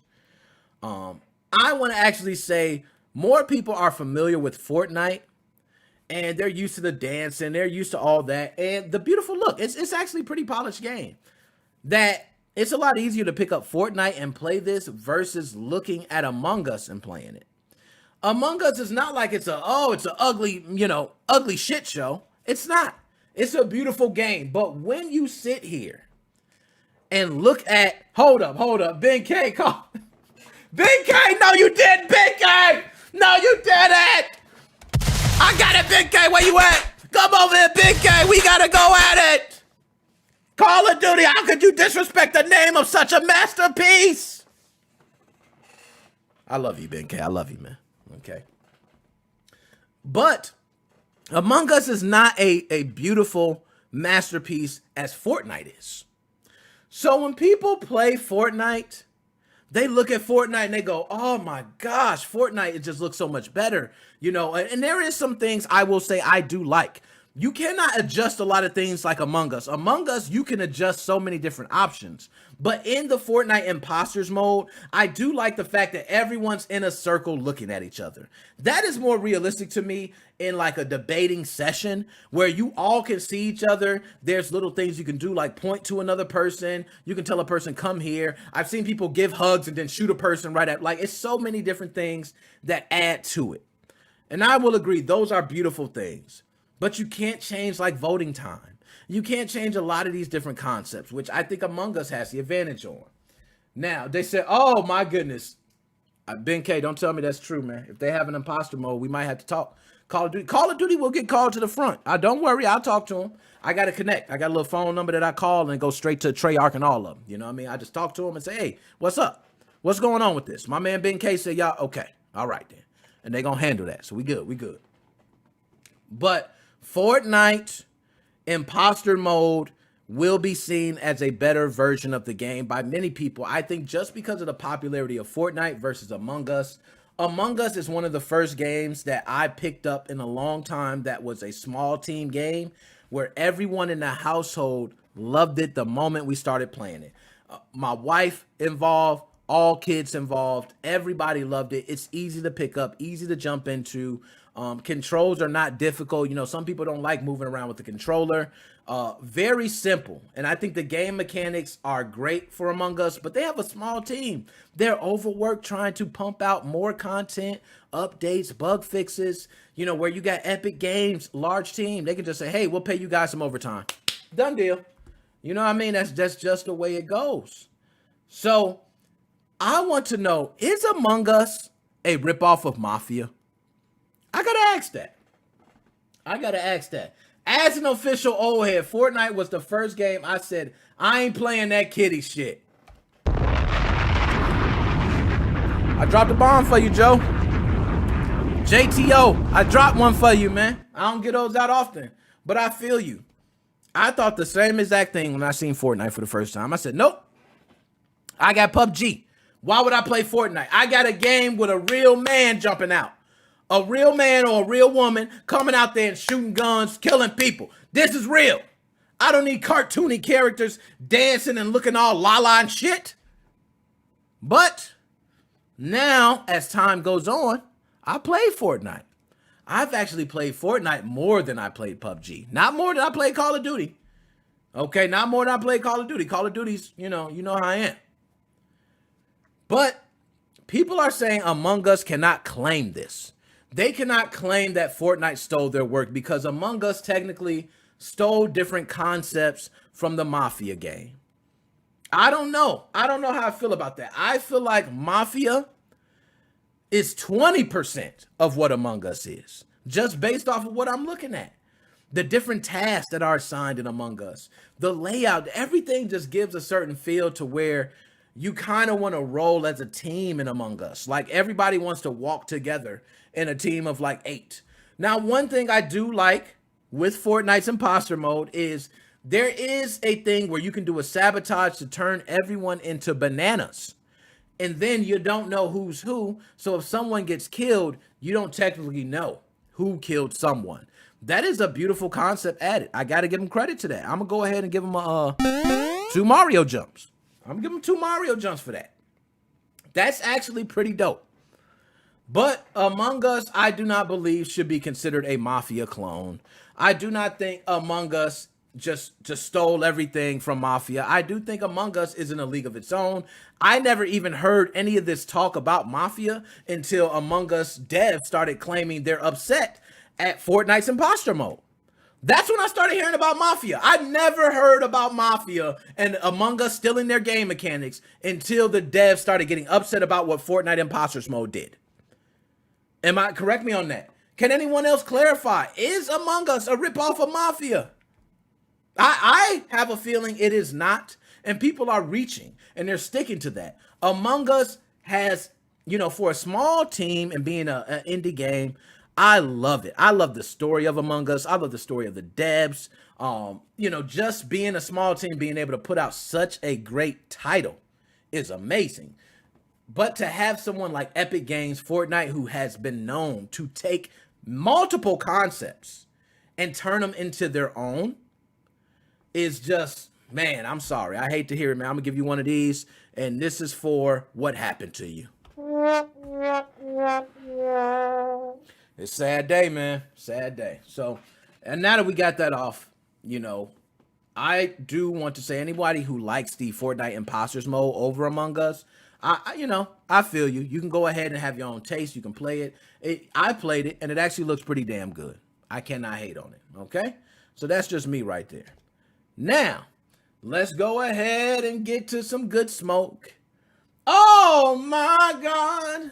Y'all see Madden 22 up there. Now, the reason I got to talk about this is because Madden 22 has been getting flamed, burned. People have been doing this to Madden 22. They've been doing that. That's all they've been doing. Because Madden 22, hold up, and I haven't even looked, like I told you, a lot of these subjects I like to go over directly, while I'm speaking with you guys. So that way I don't have this, prerequisite of, I have my mind for it. Now, older gamers versus younger gamers, if I'm bringing up a subject that I brought to the table, I'm going to have my topics ready. But other than that, no. So I'm going to go ahead and pull up a review score. Damn. Oh, my God. I don't even want to do that. That is nasty. Oh, my God.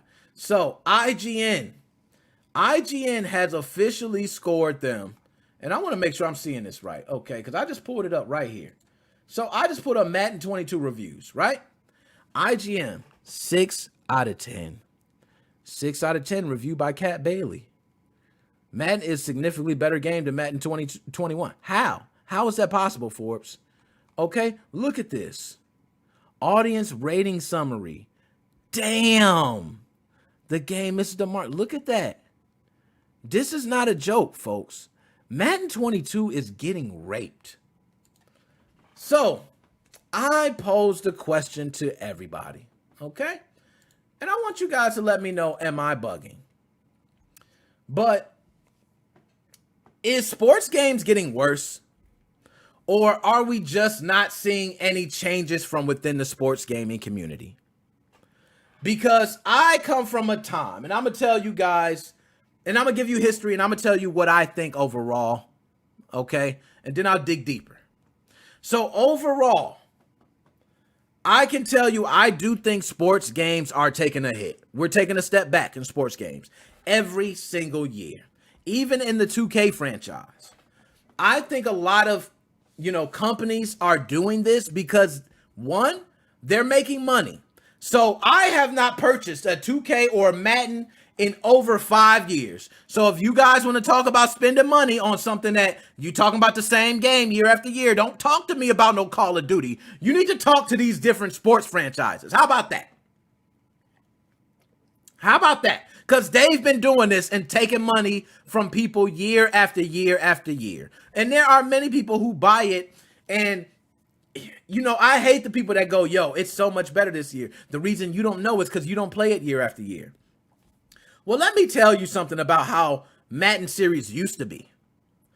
There was a time where Madden used to always have a brand new game mechanic every year, and the game mechanic would change the entire game. Who remembers the hit stick? Who remembers the hit stick? I remember when the hit stick was first announced, and you would hit stick somebody and knock they fucking blocks off. Apologize for the F word. But you would just rock them, and you would see them fumble, and you got this sensation of, I timed the hit stick perfectly. But if you did not time the hit stick perfectly, guess what happens? You missed the tackle. It was a risk-reward scenario. In the gameplay, people who mastered the hit stick typically fared better in the game than people that did not. But at least Madden was introducing other concepts to the game. They had specific jukes. There were specific things on defense that would change. But I have a feeling that now the nuances that change are so minute that the gaming community is getting frustrated on spending money on the same game year after year. This is not just Madden. This is not just 2K. This is multiple franchises. Now, with that being said, let's dig deeper. A lot of people want to criticize Madden for the NFL license. Well, I'm going to tell y'all right now, y'all got to lay off EA for that. The NFL was trying to sell the license. Okay? They were trying to sell the license. Do I got to say that again? This was not EA seeking out NFL and saying, hey, can we get your license exclusive because NFL 2K is kicking our ass. That's not what's happening.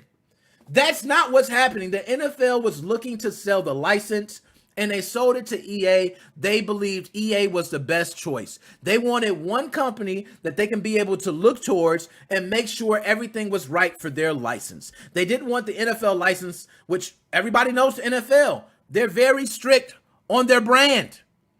So by going with one company, having the license, it was easier for them to manage versus having to look at all these other gaming companies. So EA did purchase the license, but it wasn't EA trying to shut out any other franchise. I just got to say that first because that's a common misconception. EA bought the license because the NFL was selling the license. So that's how it worked. And maybe EA was the only one that had enough money to get that license purchased. But correct me if I'm wrong, guys. Isn't that license going to be up soon? So we should see other games. Now, speaking of that time with the license, at that time of gaming, I should say, there were multiple football franchises that we have seen die to where now we don't have any competition.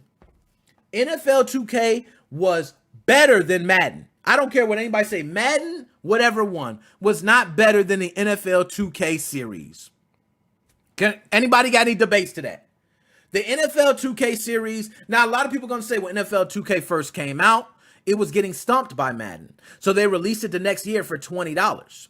But I believe that changed the next time it came around. One, when it released for $20, the majority, and this is something big for the gaming industry. So a lot of people, especially my younger gamers, need to listen because this was a tactic that was used that I think was beautiful. Okay? So I believe 2K Sports was NFL 2K. they released their whole 2K lineup for $20. So it wasn't just NFL 2K, it was NBA 2K, NHL 2K, the whole 2K series was released for $20. So a lot of people who were coming into stores going to buy a game had a choice between NFL 2K or Madden, which Madden was $50, and you got NFL 2K for $20. It was a no-brainer. Then the NFL 2K gameplay looked more realistic than Madden. I can't talk about the overall nuances of the game because the overall nuances of the game, I do believe the technical aspect I will give to Madden. There were certain exploits that you could just do in 2K that made it seem very unreal. But in Madden, you could have those things kind of taken out of play with turning up the difficulty, okay? Now, look, Joe 2-0, false. Madden had more play, and that's why I say I'm going to put some respect on you. Put some respect on Madden. Madden did have more plays, okay? Madden had the technical side more. And I'm glad you got there because that's exactly the truth. Madden had the technical side more. But 2K gameplay and the look was better. I don't care what nobody say, okay? But Madden at least had competition. So it made Madden a better game. Each year they were looking for things to increase. They started doing animations, like the Madden animations from that point took a whole new thing. I love the way Madden changed their animations. Now, some of it was for, better or worse, but it looked a lot better. And NFL 2K wasn't the only football franchise that was a known franchise. NFL Blitz was a known franchise that everybody loved. There are people to this day still asking for a NFL Blitz remake or remaster. NFL Blitz was the NBA Jam of football for those who do not know. And I mean, you could just go hike, bam, and you could knock out the wide receiver straight off the play. I mean, it was beautiful. I'm not going to lie. That game was beautiful. But once Madden sold up the license, that was it. At that point, Madden did at first have a lot of changes that were great changes. But I believe year after year, Madden changes are becoming less and less noticeable, which means people are looking at it from the outside in, going from year to year. It's not worth a purchase. There are people who are streaming or who will stream a new Madden, and there will be people coming to their stream and just say, why are you even playing this game? It looks like the same game. I've even seen comparisons of people putting up side-by-side comparisons where they do look the same. So those little changes are within the game itself. And I think the reason Madden is taking such a huge hit in reviews. Now, by the way, if you're saying 6 out of 10 on IGN, that means it's really 2 out of 10. I'm sorry. Because IGN is really being nice on a lot of things. They do. Like Call of Duty. There's been Call of Duty. I remember Advanced Warfare. Was it a Future Soldier? Whatever. I didn't like them. They got raped in reviews. And guess what a rape was in a review for Call of Duty? A 7. A 7. A 7 was a raped for Call of Duty. Because Call of Duty is expected to be 8, 9, 10. Okay? So, I do think that the sports game franchises are suffering from competition. And I think competition is only going to make for better games. So, for instance, let's talk about golf. We have Tiger Woods golf. That was I want to say one of the number one golf games for a long time. And then you had more playful renditions of golf. And next thing you know, what happens? Now you got more people buying Mario Golf. Okay? It's just because golfing is, you have some people who want to play a more NBA Jam style version of golf, and you have people who want to play a more realistic version of golf. So there you go.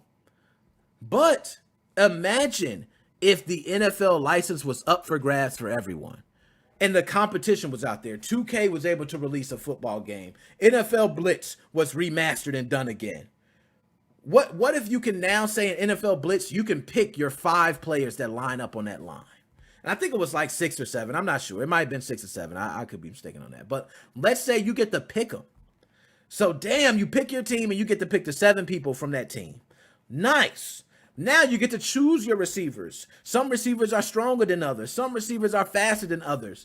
But you get to use that NFL license with known names. You'll get also celebrities who can be able to talk about themselves in these games. It's a huge deal. I mean, we know about the Jordan fiasco. Everybody knows about Player 99 and NBA Live. Jordan did not want his name to be used, and he reserved that right. Okay, he did. He had Jordan vs. Bird, his own game. He had Chaos in Windy City. How do I know the name? It's sad, but yes, I definitely had Chaos in Windy City for Super Nintendo. I'm a Michael Jordan fan. But Player 99 was disrespectful, Jordan. We should have had you. And next thing you know, Jordan did come back and he put himself in NBA Live. It was a big deal. But I do think sports games lacks competition. And that is the reason why we are not seeing these fantastic titles.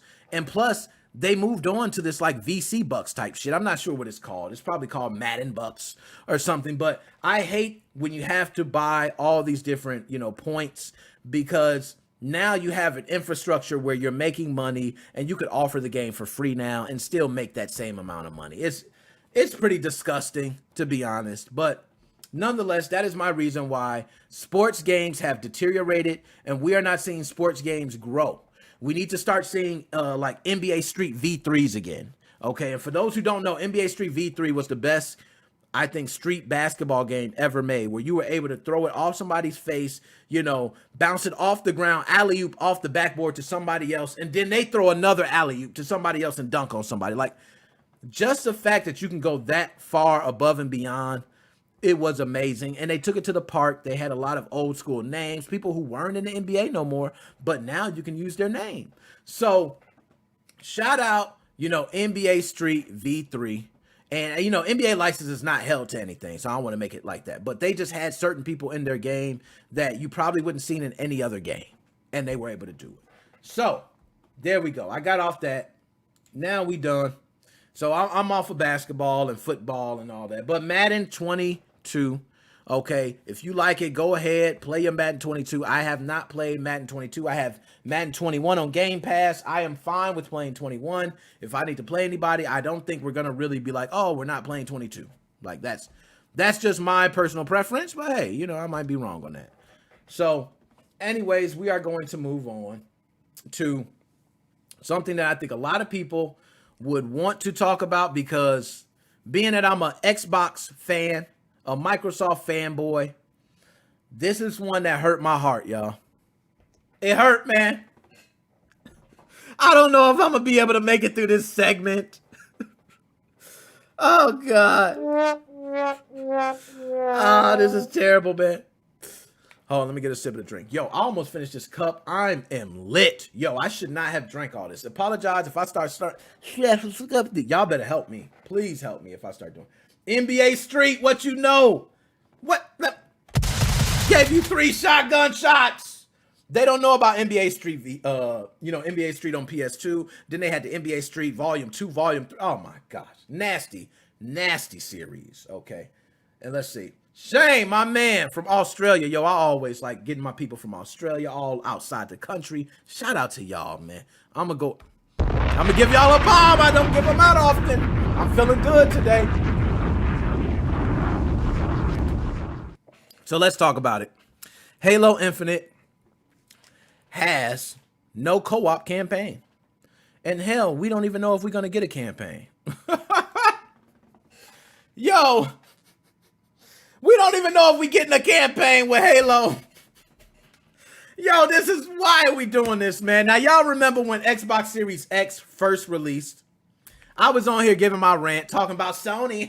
Sony can't touch us, boo-boo. And then Sony smacked me with a game lineup. Miles Morales pimp slapped me. Okay?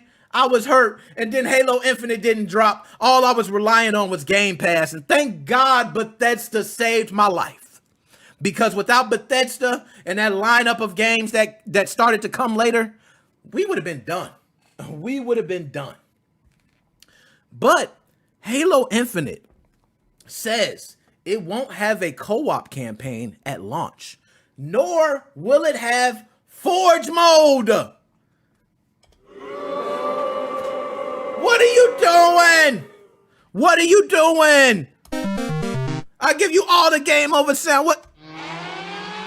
No, that was the wrong one. I'm sorry. That was the wrong one. I got a little carried away. But Halo Infinite. Now, first of all, my man Joe drew a picture, okay? He drew a picture. I'm going to go ahead and pull this picture up. This is exactly what he said the cover of Halo Infinite is going to look like. And I think this is a wonderful, wonderful picture, Joe. I think it's only right that I show it here, right there. So I'm going to pull it up on screen here. We're going to go ahead and pull it up. Bam. There we go. Now you see, you got Bunjo there. We know it's 343, okay? We know that, but it's all good, okay? This is what my man Joe is saying we getting. This is how, now look, Sony fans can do that to me right now. They got every right to trash me because we're not going to have a co-op campaign mode or Forge. Now, a lot of people will say, oh, well, Nick, Halo is mostly multiplayer anyway.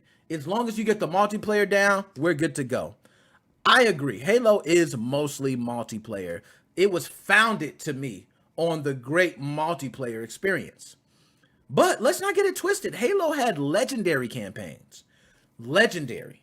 I mean, many people, family included, can think of moments during a Halo campaign that was legendary. Beautiful landscapes, wide, big environments. I mean, Halo is pretty much perfect for the Battle Royale. You know what I mean? Like, if anybody thinks Halo is not ready for the Battle Royale, then y'all crazy. Halo was bred for Battle Royale. So if you do a Battle Royale mode, thank you.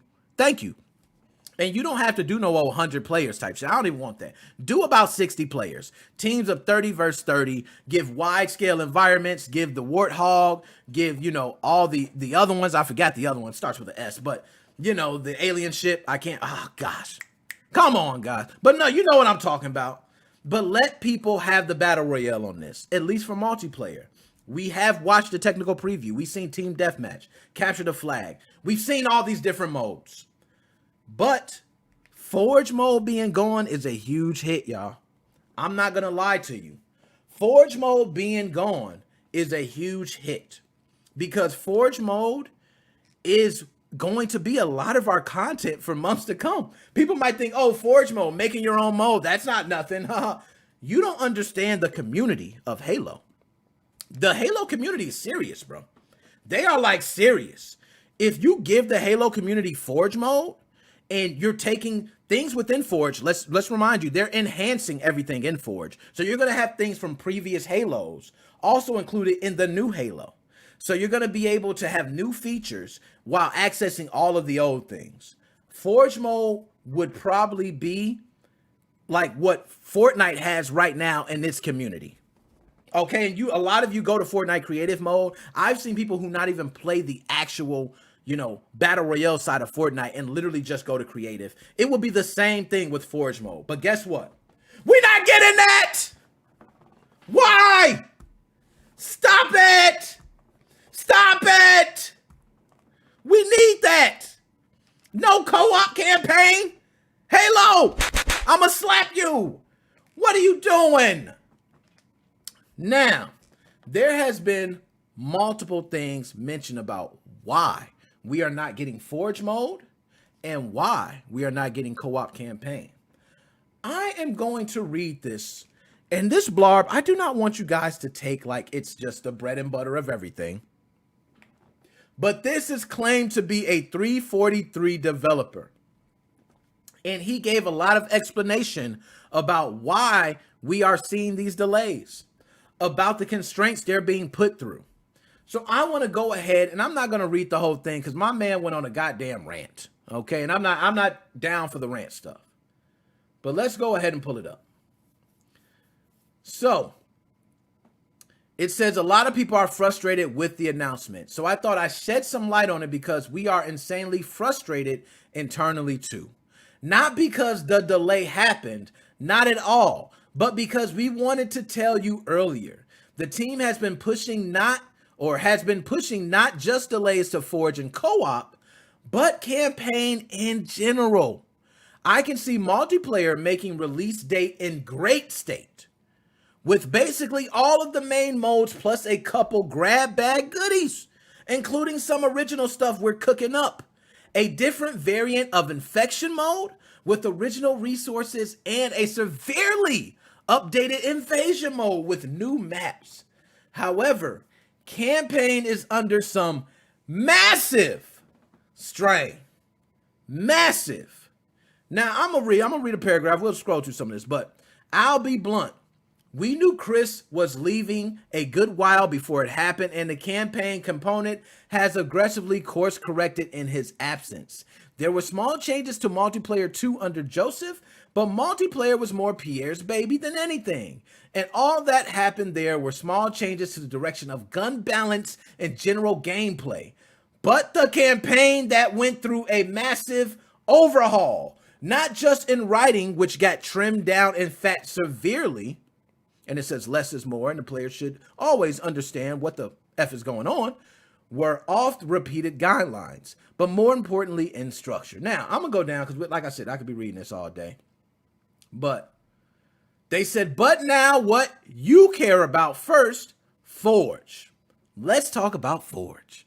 Forge is just untenable, and Microsoft always knew it wouldn't be ready for the release date, if ever. And I doubt it'll come out in 6 months either. Look at that. Read it. This is why I didn't want to do this subject, man. Let me pull it back up, man. Let me pull it up. This is why I didn't want to do this subject. I told you it was going to hurt me deep. But it says that it was not going to be released possibly ever. 6 months to a year will be before we see Forge. Now, the game's not released yet. Only time will tell. But, yo, this is sounding kind of legit. Okay? Let's pull it back up. The reality is Forge isn't just a cute map editor anymore. Not after Halo 5. And we can't release anything that isn't up to snuff to the quality of that game's Forge, which took more effort than anyone realizes. Shout out to Halo 5 Forge mode too, because by the way, if you haven't used it, use it. It is beautiful. Infinite's Forge will not only have every feature 5's had, but a lot of extra resources based on past games and custom game functionality. There's also some grumbling about Forge being released with the game spoiling a few new enemy reveals, but I doubt this is a main concern. In any case, I wouldn't be surprised if Forge came 8 months or even a year after initial release. The team is overworked, pushed hard, and tired. God damn! 343, what is going on? I will say this, guys. That is game development now. That's as real as it can get.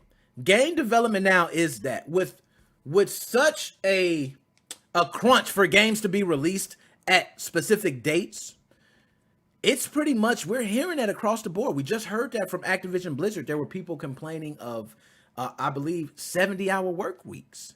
We got people from Ubisoft complaining about that. We got people from multiple places talking about, I mean, what is it? Eon Must Die? They're still complaining about being overworked, and this game is going to still be released. Okay, this is a common thing in game development right now. A lot of game developers, you need to pay attention to this, because if you're looking into developing games, this is crucial for you.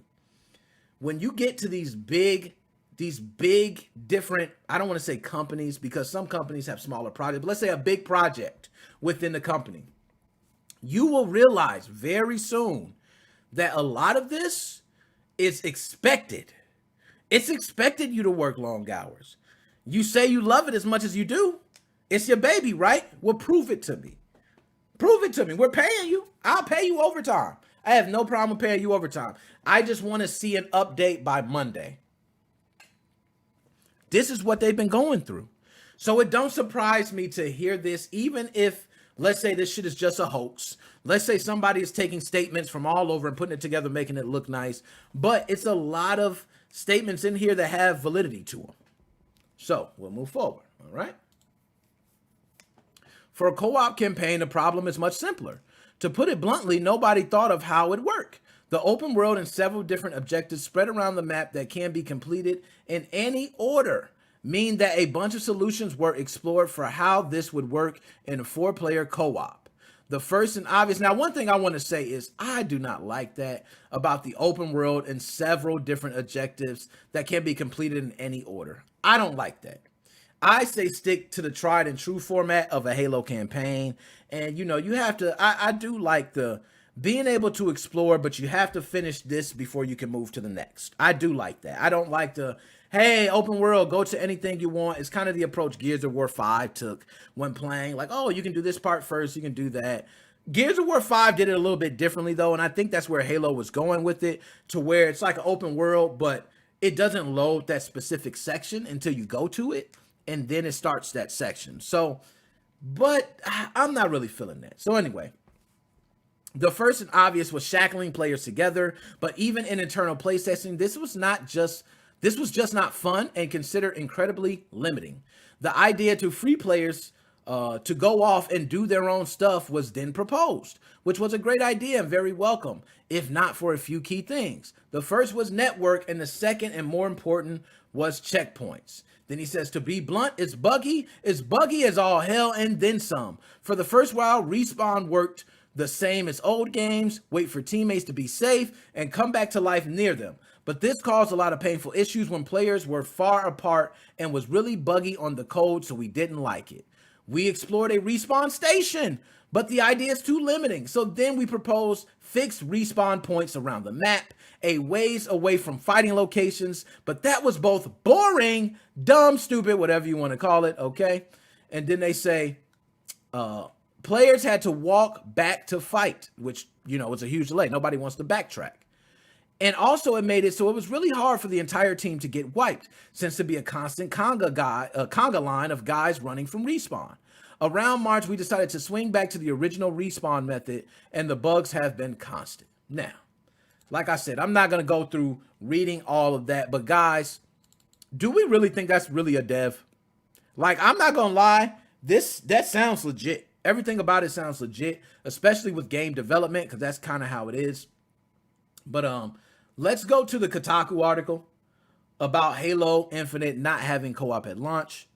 Microsoft 343 Industries announced today that the campaign co-op and Forge won't be available in Halo Infinite at launch.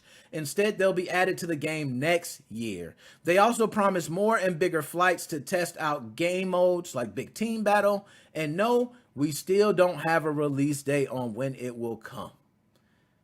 Yo, now after y'all read what I just read, it sounds pretty legit to me. It sounds pretty legit. From what they're stating, they don't know if it's ever going to come out, if it's ever going to be released. Now, I do think it is, because Halo 5, or the Legendary Edition, or whatever you want to call it, has lasted for a long time. People are still playing it. So now you have it to where this Halo will probably last for some years. I can't see that Forge mode coming. Co-op campaign, I'm not sure. If they do release it, it'll be interesting to see. But I say, why not just release your half? I think a lot of companies are terrified of releasing things with bugs because of Cyberpunk. I think Cyberpunk has laid down the groundwork for watch your ass and don't deliver us bugs. I really think it has, because a lot of people are scared. So I'm not going to drift on too much, because, there's a lot of things I can say about this. But what I want to do is just read directly from what the team is saying, okay? Unfortunately, as we focused the team for shutdown and really focus on the quality experience for launch, we made a really tough decision to delay shipping campaign co-op for launch. And we also made the tough call to delay shipping Forge past launch as well. So that's what they're stating, okay? It is going to come afterwards. It doesn't say anything about single-player co-op, so at least you will still be able to get the single-player co-op experience. But co-op campaign, which pretty much defines Halo. I mean, so that's a huge hit. Your single-player better be top-notch, okay? It better be top-notch. So, man, we done with that, okay? I'm off of there. We ain't going to get no more into it. So, let's go ahead and move on to the next, which this next one, I'm actually very excited about, because this person that we're gonna talk about is somebody I know. I've been knowing in the game for many, many years. I've been listening to their music. My man, Soulja Boy, Big Draco, says he owns Atari. Talk yo ish, Big Draco. Yo, don't play around with your man, Big Soulja. Rick and Morty, Rick and Morty, Rick and Morty. Come on, Soulja. Talk to me nice, Soulja Boy. Oh my God, my man Soulja, but we gotta talk. So, my man Soulja Boy officially has a statement saying that he owns Atari. But it seems like Atari feels differently. And I've heard people also state that Soulja Boy is clout chasing. Oh, Soulja. Big Draco, say it ain't so. Let's go ahead and go to the article. Now, shout out Nintendo Life. Kudos to you. Let me drop a bomb for you, Nintendo Life. Okay. And Damian McFerrin for the article. My dog. Holler at you. You can holler at me anytime. Just holler at your boy. I got you. I got you. But Soulja Boy reacts badly to Atari's response. Now, I haven't seen Soulja Boy's response to Atari. I'm inclined to find it right now. I'm inclined. I've had copyright strikes, so if it's on his channel or something, I'm not doing it. But if it's an Instagram post or some shit, it's all up. We can do it. So, now, it says an update. Okay, so we're going to start with the update, and then we'll go ahead and read. But update. Following Atari's denial that Soulja Boy is now in charge of the famous video game brand, the rapper has reacted angrily online with lots of bad language and slurs. You have been warned. Oh, my God. Yo, we playing it. We playing it, y'all. Oh, man. Hold up, Soulja. Hold up, Soulja. Hold up, Soulja. Hold up. Hold up, Soulja. Hold up, Soulja. I gotta give Draco his props. Okay, with Draco, I can't go into it like that, man. You snapping. You snapping, Draco. I gotta give you time. Okay, so let's go ahead. Pull it back up. Here we go. However, as is often the case with Soulja Boy, all is not what it seems. One eagle-eyed Twitter user spotted something significant in the contract. It says Atari tokens on the contract. He screenshotted, not Atari shares in the company. Atari tokens are their cryptocurrency, like a Bitcoin competitor. So it was a promo deal they wanted to pay with their own crypto.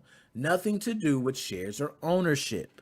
So we gonna hear Draco out, okay? But we got to read the original story, okay? The Saga of Soulja Boy. Back in 2018, the rapper apparently attracted the legal attention of Nintendo for selling knockoff game consoles, which came preloaded with hundreds of unlicensed ROMs. But despite having to take his site down and boss up, that was his words, okay? Soulja Boy has since returned to the fray with similarly dodgy devices, including his most recent effort, which is the TRDR Pocket, which is in fact based on an existing handheld called the Retroid Pocket. As if getting his hands dirty with low-cost emulation devices wasn't enough, the rappers, whose real name is DeAndre Cortez Way, is now claiming that he owns one of the most famous brands in the world of video games. So we're gonna play this clip from Soulja Boy. All right, but just let me get this piece off my chest for young Soulja, aka he's selling fake shit. Big Draco, you get all the bombs, Draco. Okay, but anyways, let's get to it, man. So I'm just gonna speak for the Soulja Boy console. I just want to throw this out before we play the video. I do remember the Soulja Boy console. They talked about the different ROMs. It was legal action being taken. I'm not sure how far it went. He did go back to the drawing board, did some other things, but from what I heard, people have reviewed it. They said it's pretty much just a board that, you know, made in China somewhere, and they said it's made very cheap. Now, that's not to say China makes all cheap stuff, okay? Because I've seen some decent stuff from China. I want to say this came from China, man, okay? Shout out my pops. This ain't no joke. I slice them up. No, let me stop. That's like violence on this. So I don't want to, nothing that. That was just, my dad gave me that, and thank you, Dad, for that gift. But, you know, that was made. It's very sturdy, okay? It works. I slice some things, okay? I can tell you, everything in China ain't made cheaply. But this system's a Soulja Boy console. Big Draco, it was cheap. And I'm not mad at you getting your money, Draco. I'm a man about the hustle. You made those systems cheap, Big Draco. And you sold them for like $60, $70, $80, I don't know. But guess what? If you get the system made for $10 or $20, selling it at that price point, it's beautiful. It's beautiful, man. I seen the unboxing to one of these systems, and guess what it was? The system was all nice. It was wrapped up in this little cellophane. It had the box. But as soon as he pulled out the thing, they threw in the PlayStation controllers. I mean, the chargers, they had just random chargers. One was an iPhone charger, and one was something else. It was just like everything else thrown in there was literally just aftermarket stuff. Controllers were dirty, had grit in them. They were used. It just was bad. Okay, and that's multiple openings I seen, not just one. But my man Draco got his money. I ain't mad at no man making their money, okay? Some people I am. I mess with Draco, Rick and Morty. So we're going to go ahead and listen to Big Draco. First, all right, Draco, I hear you. First, let me get y'all ready. We listen to Big Draco. I need that attention. Let's go. They signed me to a deal to Atari. Big shout out to Atari, the whole staff. I'm about to revamp the company. Okay. We're going to take Atari to the next level. Okay. Everybody go follow at Atari. I am now the owner of Atari. Let's I go. own the video game company Atari. Talk, Soulja. I see your chain, Soulja. They was real proud of me of what I did with the Soulja Boy game console. You know what I'm saying? I blew Soulja Boy game up. We about to sell the. Oh my God. Hold up, Draco. First of all, Draco, I know you did not, Draco, just said they like what you did. I'm sorry, y'all. This is why I should be watching these things before. I'm sorry, y'all. Draco, you bugging! Stop it! They didn't like what you did with the Soulja Boy. Ain't nobody like what you did with the Soulja Boy console but you. And whoever was making money with you. They didn't like that. They might like how you market stuff, but they didn't like the Soulja Boy console. Let's go. Company for like, was it 100? I think I'm gonna get 140 million. I'm gonna get like 100. I'm finna get 140 million dollars from Soulja Boy game. So Atari reached out. Yo, Soulja Boy, man, Big Draco. My man Draco be wildin', man. Draco, man.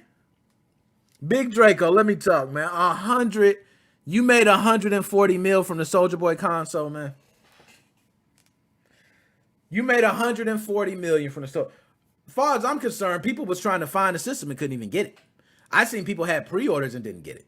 I seen people was mad that they didn't get theirs and wanted a refund and couldn't get a refund. That's probably why you got it.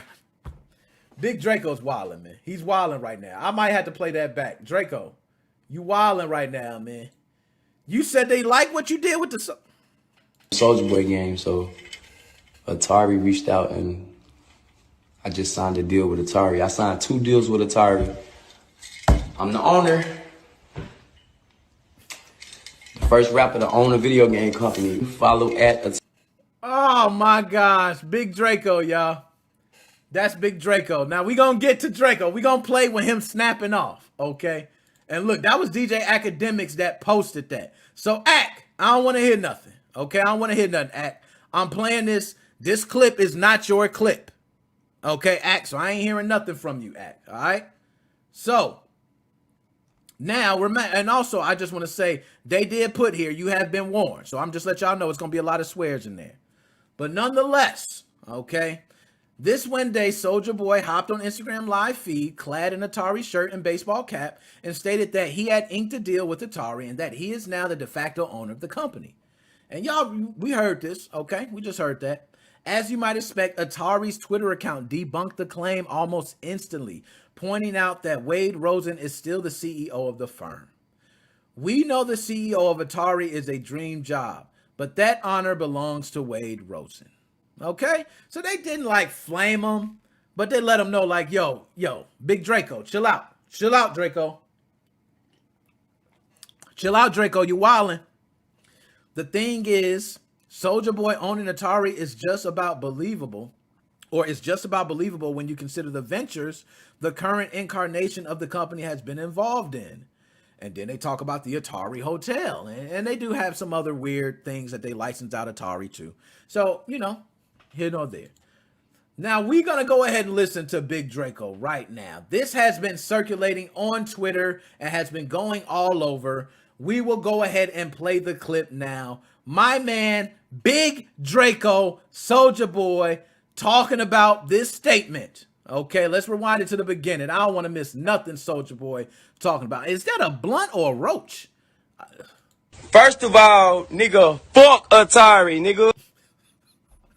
Oh my God, man. We about to be in for it, y'all. Let me turn this down some, man, because Big Soulja snapping, man. Big Soulja snapping. Let's get to it. First of all, nigga, fuck Atari, nigga. Second of all, nigga, I've been making millions. Yo, how you started, Draco, with F Atari. You was just talking about how proud you was to be the owner. Then you come out and say F Atari. If you the owner, why you say F him? I don't know, Draco, man. Let's go ahead. First of all, nigga, fuck Atari, nigga. Second of all, nigga, I've been making millions from my Soulja Boy gang cause I'm minding my own business. Atari, y'all pussy ass called me and said y'all wanted me to revamp y'all company. Bitch ass niggas, y'all know what the fuck I meant when I said I'm owning Atari. Atari is a public traded company. Can't no one man own the shit. So first of all, nigga, Atari eat a motherfucking dick, nigga. Don't call my phone no more asking me to help y'all promote shit. Dead ass video game company. When nobody talk about no motherfucking Atari before yesterday. So Atari suck a dick. Everybody at Atari eat a dick. And I still got the money, nigga. Fuck y'all talking about. I'm finna show the motherfucking contract that y'all sent me. This pussy ass contract. Talking about 1 million shares. Talking about all this weak shit. Fuck Atari, nigga. I'm rich off Soulja Boy game. Hold the fuck up. Let me show you this pussy ass contract. Now we're gonna see the contract for a second, which we already seen what somebody said about the contract. He said he rich off the Soulja Boy game. Yo, who can clarify this, man? Is he rich off the Soulja Boy game? Is he really? Can anybody clarify? Is Soulja Boy really rich off of the Soulja Boy console? I never heard about that, man. Okay, we gonna get back to it. Let's get back. I ain't gonna get off Big Draco. Talk, Big Draco. Talk. Send me. Look at the contract. Show the contract. Man, screenshot this. Yeah, show it. That's y'all got me fucked up. Talk. This ass Atari. Hold on, man. Talk, Draco. Atari. Boom. They got a fucking deal right there, nigga. 1 million Atari. 1 million Atari. All this fucking Atari shit. Matter of fact, fuck this contract. Fuck Atari. Don't call me no more. Don't attach my name to y'all name, bitch ass nigga. And I still got the money. Y'all sent me 2 contracts. Y'all said y'all wanted me to bring y'all company back because y'all was proud of what I did with Soulja Boy game. Here go the contract right here, nigga. From Atari, 1 million. So you know what? Fuck Atari, nigga. Rip the contract up, rip the deal up, suck my dick, nigga. Everybody follow at Soulja Boy game. Y'all getting exposed. What they say right there? Soulja Boy, 1 million. Nigga, fuck y'all niggas. I ain't got to cap about shit, bitch. I got receipts on everything I do, nigga. That shit say 1 million, Atari, 1 million. And y'all call me, fuck y'all. I was not thinking about no fucking Atari. Don't call me no more. Leave me alone. Fuck what's wrong with y'all niggas, nigga? Yo, Big Draco just clicked, man. Big Draco, what's up, man? Yo, Big Draco, what is up, man? Yo, what is up, Big Draco? Talk, man. My man Big Draco snapped off, yo. He let Atari know, yo. Yo, Atari, man. You know what's so funny, man, about this? It's multiple layers. It's multiple layers. One is Atari, right? Atari being a video game company. I told y'all just not that long ago. I remember playing Atari back in the day, okay, 80s. And Atari has had their name go through a lot of stuff. Now you getting flamed by Big Draco. Damn, Atari, man. You getting flamed by Draco. And look, you tried that old passive-aggressive sneak diss. Nah, Draco go for the jugular. Big Draco went straight for it. Y'all said, as much as it is an honor to be a CEO, that is Wade Rosen. Okay, Soulja Boy, just calm down. And Soulja Boy said, fuck Atari. Yo, Big Draco snapped off, man. That's all I got to say, man. Big Draco, shout out to you. That was actually posted to DJ Academics. Well, this is from DJ Academics' Twitter page. I believe it's shared and retweeted. I don't know how many times. DJ Academics does not own the rights to this. Nobody does. Okay, it's actually something in the middle of it, but I'm not even playing it in full screen. Not my video. Not claiming that shit. I'll put all disclaimers on that and everything because I'm on 90-day probation. Okay, but my man Soulja Boy, I just got to start it off. This is how I'm gonna end this segment. First of all, nigga, fuck Atari, nigga. We done, dog. We done. I don't need nothing else. We stopping it right there. My man Big Draco, aka Soulja, started it off with that. Oh my God, man. We on the smoke, man. I'm telling y'all, I told you it's gonna be one of them days, man.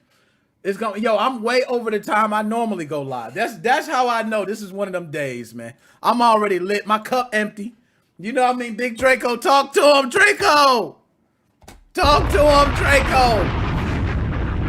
You know what I mean? We ain't done, though. We ain't done, all right? Yo, I'm not going to get over how this man just spoke to Atari, man. Big Draco, my man. But I'm just get some things out the way. All that aside, right? Draco, you got to stop capping about the Soulja Boy system. You got to stop capping about that. I'll give you the whole Soulja Boy movement, the Superman, and being the first one to, like, be the phenomenon on the internet and start trending and all that. I give you that, man. You are the one that started that in my eye. Okay? In my eye, you are. And we give you much props. You have a lot of hit songs right now. Rick and Morty, Rick, that's going all over. I mean, Soulja Boy, you're a creative person, but I do not think if you made $140 million off the Soulja Boy console, you are paying out. Like, do you know how many ROMs was used on there? How many emulators? They were not legit. You don't have the rights to all those games. Why is Nintendo hawking everybody down? They hawking me down for a damn video, Soulja. I'm telling you, Soulja, I'm not capping. Okay, this is Big Draco, listen. They were taking down my videos showing a tutorial of how to install a mod chip. You were literally giving away ROMs on a system. You had to reinvent it multiple times. Now your final Soulja Boy game console is different than when you first released it. You did have to go back to the drawing board a couple of times. I seen the emulation on those.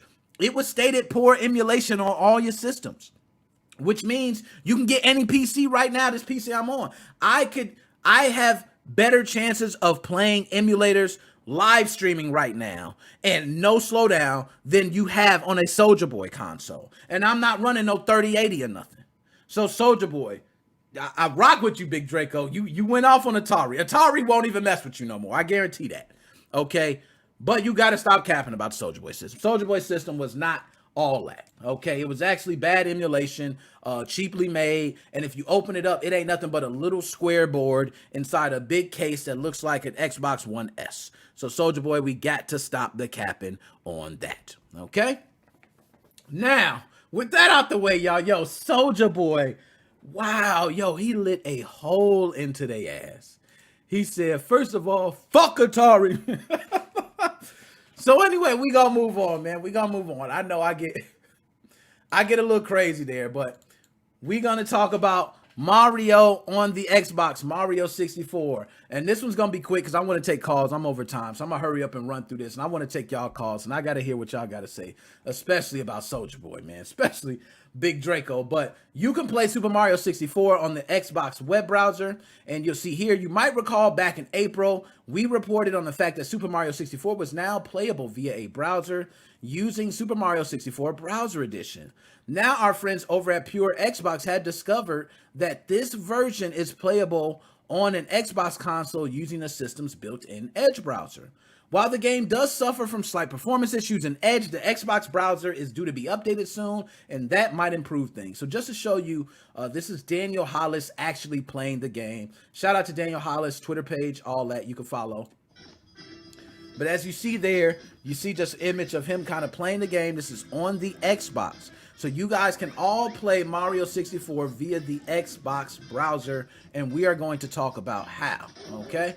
But as you can see there, it's not actually, looks pretty good to me. You know what I mean? It looks pretty good. So let's talk about it.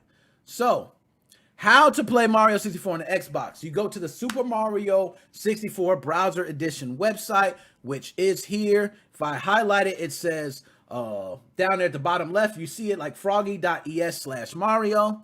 When you get to the start screen, press the menu button. You'll get a prompt to switch to browser controls, but ignore this. Press B to close this prompt and then the menu button again as quickly as possible. If you did it quickly enough, you should be able to progress and start the game. And as you see here, he shows again him playing the game. All right? So I just wanted to go ahead and put that out there. I want everybody to try that. I want you to try playing Super Mario 64 on your Xbox browser. Let me know. If you're an Xbox fanboy like myself, I will be probably doing this live streaming, okay, on Twitch. As you guys see, I've been trying to live stream, okay, getting used to stuff. But I want you guys to try this. This is amazing because if we get to the point where we can have a lot of browser games, this will be a wonderful way to be able to play a lot of our emulated classics on any system, any console. And hopefully we could have that on PlayStation Plus and so on and so on, okay? So anyways, off of that, like I said, last but not least, we're going to talk about a day off of Twitch. And this is something that I think a lot of people should be aware of. If you're not, all my Twitch people will probably want to listen up close, because if you are a Twitch person that streams constantly on Twitch, you probably already heard this, but if not, please listen up, okay? Now, a lot of people on Twitch are sick of this. They sick of it. You know what they sick of? They sick of having to deal with the bullying, the hating. You know, they're having these, what do they call them? These rush of people that come into your streams. What do you call that? It's like a hate raid. There you go, a hate raid. I couldn't think of the name of it. But it's like a hate raid where a bunch of people come in there and they just spew a bunch of hateful comments to you. I've even seen streamers who send tons of their people to all these different streams. And next thing you know, these guys get all types of followers and all types of other stuff, but they have to deal with a lot of backlash, which is a lot of hate. So for me, those who know I'm an old school gamer, I don't care. Okay, I don't care. Okay, about, hold up. If you haven't, they ain't like the video, I'm out. Yo, I'll holler at y'all, I'm out. Y'all ain't like the video, I'm out. This is over. It's not worth it. It's not worth it to do this. Nah, I'm just playing. Y'all know I ain't going nowhere. But anyways, go ahead, like the video. You know, I appreciate it. So, but anyways, there is going to be a day, hashtag a day off Twitch, in protest of these raids. Now, I want to go ahead and talk about this because this is the last thing I'm going to talk about, and I'm taking calls, and I want to hear y'all get to the smoke, okay? But content creators on Twitch are planning a one-day strike to force the streaming service to better support marginalized streamers who are doxxed or attacked whilst working, using the hashtag a day off Twitch. The protesters hope that by refusing to log on and create or even spectate Twitch streams on the 1st of September, it'll hit the company's purse and compel it to listen and better support the creators who suffer regularly from hate raids and organized attacks. The idea for the boycott comes from Wreck-It Raven, Lucia Everblack, and Shiny Pen. Thanks PC Gamer, and together they're trying to convince other Twitch streamers and viewers to do the same.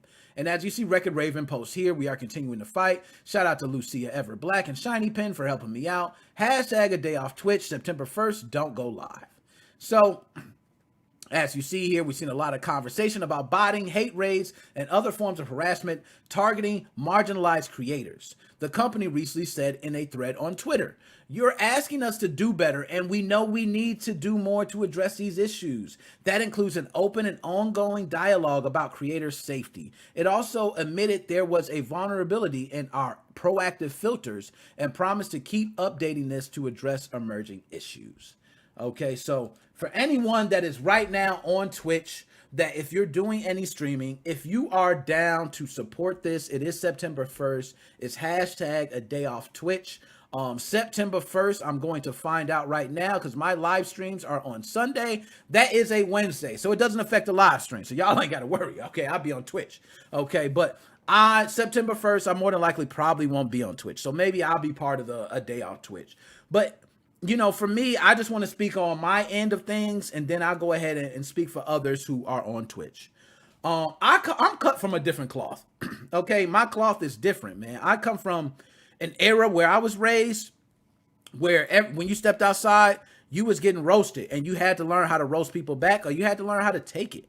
And if you, like, for instance, I dish out a lot of Call of Duty stuff about Call of Duty being the best game ever made, ever. And, you know, a lot of that shit be fluff. I'm not going to lie, but as long as I'm on record here, I'm going to keep saying it. And you can't stop me from saying it.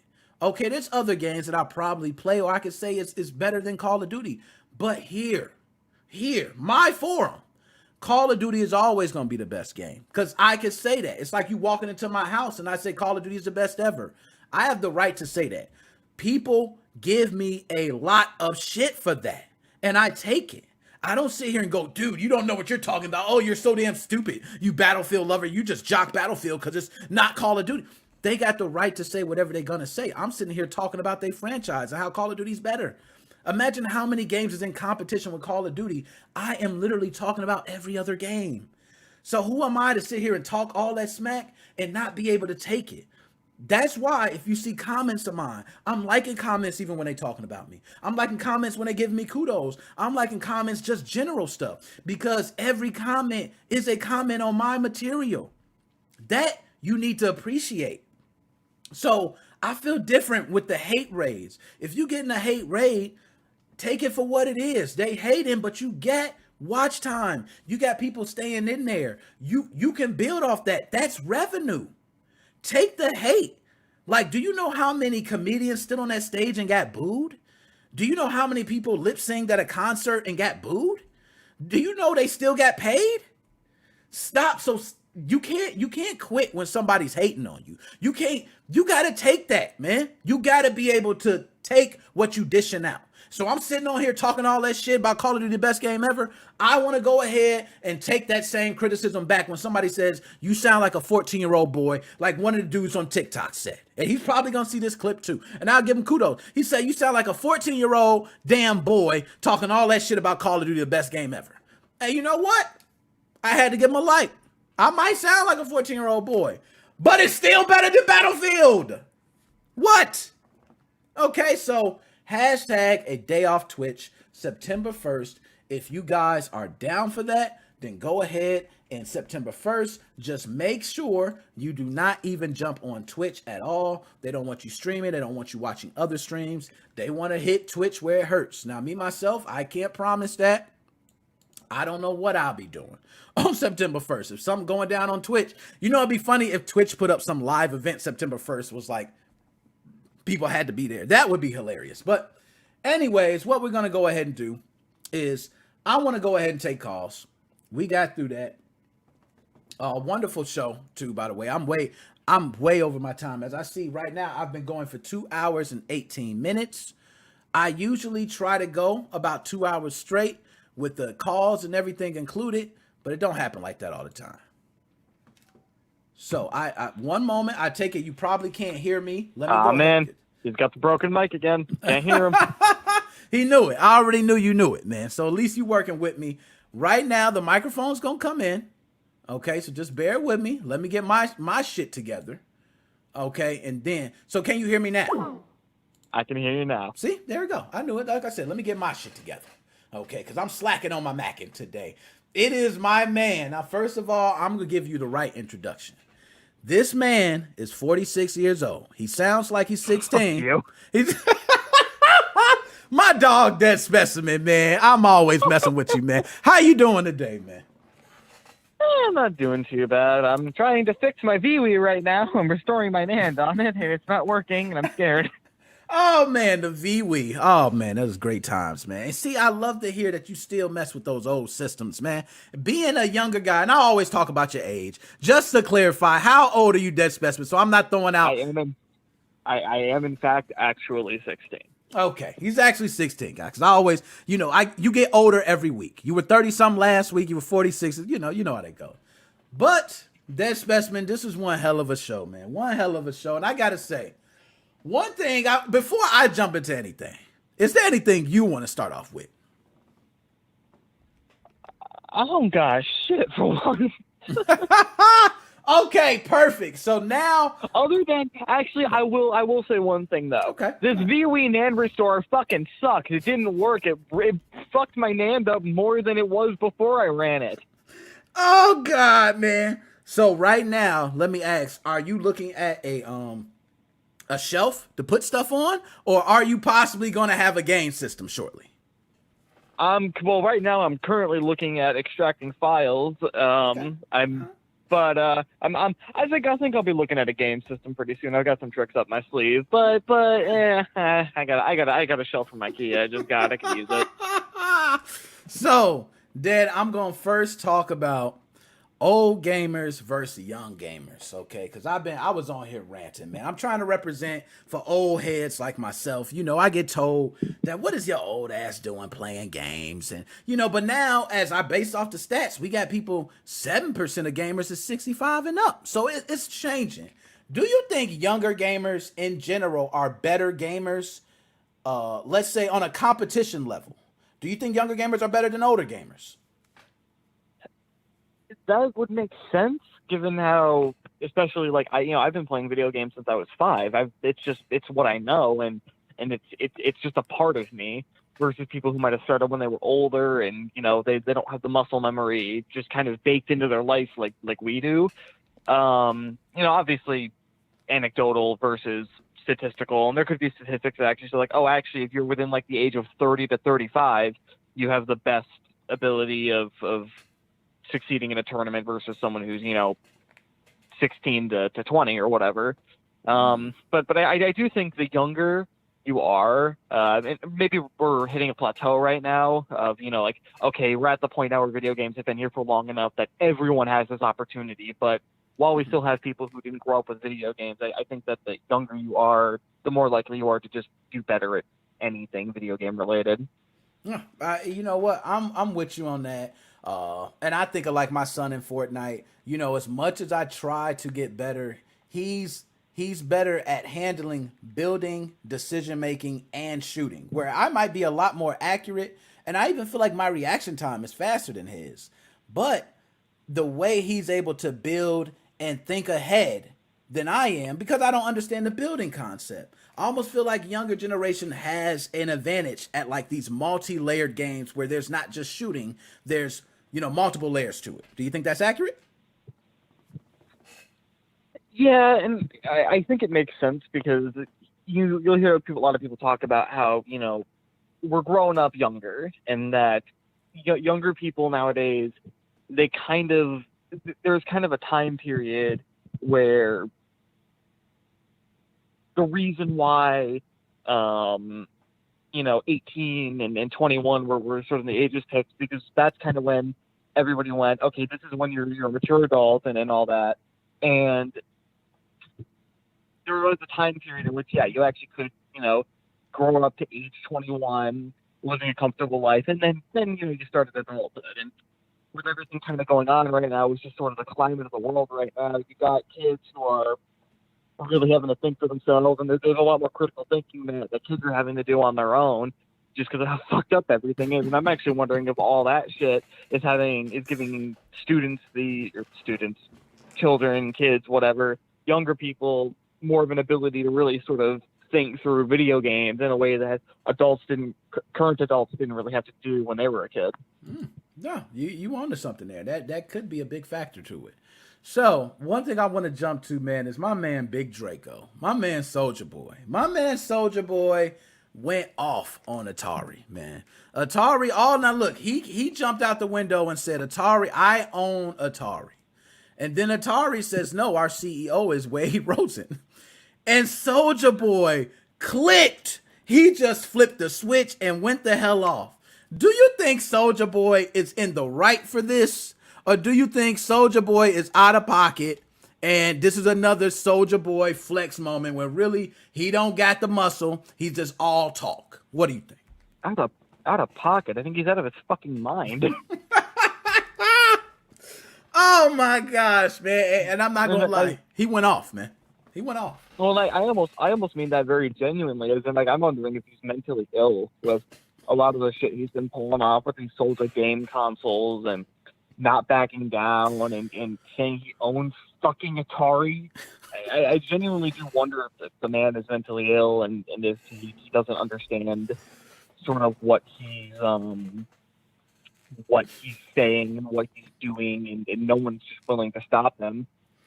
Oh man, so my man Soulja Boy said, now I'm gonna ask a couple questions. Let's see if you agree. So one, he said he made $140 million off the Soulja Boy console. Do you think he has made that much off the Soulja console? Let me ask you that first. If people bought $140 million and there's tax and he has to pay other people, so if people manage to buy enough Soulja game shit to give him $140 million, we failed as a human society. God needs to hit the reset button right the fuck now. We failed. We've completely failed. Yo, I'm with you on that, man. I seen that console. I mean, I've emulated better on every system I got than what's on that console. So now another thing he mentioned is that, he purchased Atari. Do you think, now one thing we've seen is Atari tokens, which is their cryptocurrency. Do you think by him buying What the fuck did Atari get a cryptocurrency? The same way they got a hotel. Are you fucking kidding me? I'm not joking. There's Atari Hotel. I'm going to hold up. Now, just before I put my foot in my mouth, let me pull up Atari. That's actually not too insane. Didn't Nintendo own a fucking love hotel at one point in Japan? Yes. Okay. I'm not tripping. AtariHotels.com. Okay. You can actually, I'm clicking on the website now, which I have never been to. A modern hospitality experience inspired by gaming culture, fueled by imagination, and built by our desire to play. Oh my gosh. So it does seem like they have hotels. Okay. So, it don't surprise me that they would reach out to Soulja Boy and say, hey, Soulja Boy, would you be interested? Do you think Soulja Boy actually purchased anything of Atari shares, or do you just think he put a bunch of money into the Atari cryptocurrency and said he owned Atari? He probably bought, he probably had, his fucking grandson buy one share of the company with his allowance money and then claim that he owns the company. Yo, and with Soulja, man, Big Draco has made a lot of claims, man. So I'm not doubting you one moment. Holy fuck, I fixed my Wii. Oh, look at that. See? That's why you need to be on a podcast, man. Congratulations. Let me go ahead. Let me give you a sound here. What I got? Let me give you a couple shotgun shots. And I gave you a couple air horns, man. I don't usually do that. Okay, the air horns are special. I'm missing 90% of my channels, but whatever. Okay, hey, it's good. You back up and running. That's the most important part. I have all my fucking saves. That's all that matters. Now, with that, I got another one for you since we on fire right now, man. Let me ask you about sports games. Now, I don't know if you're much of a sports game player. I have not been recently. But just in the sports game arena or the genre, do you think we're seeing a decline in sports games, or the quality of sports games, I should say? You saying that implies that sports games are ever good.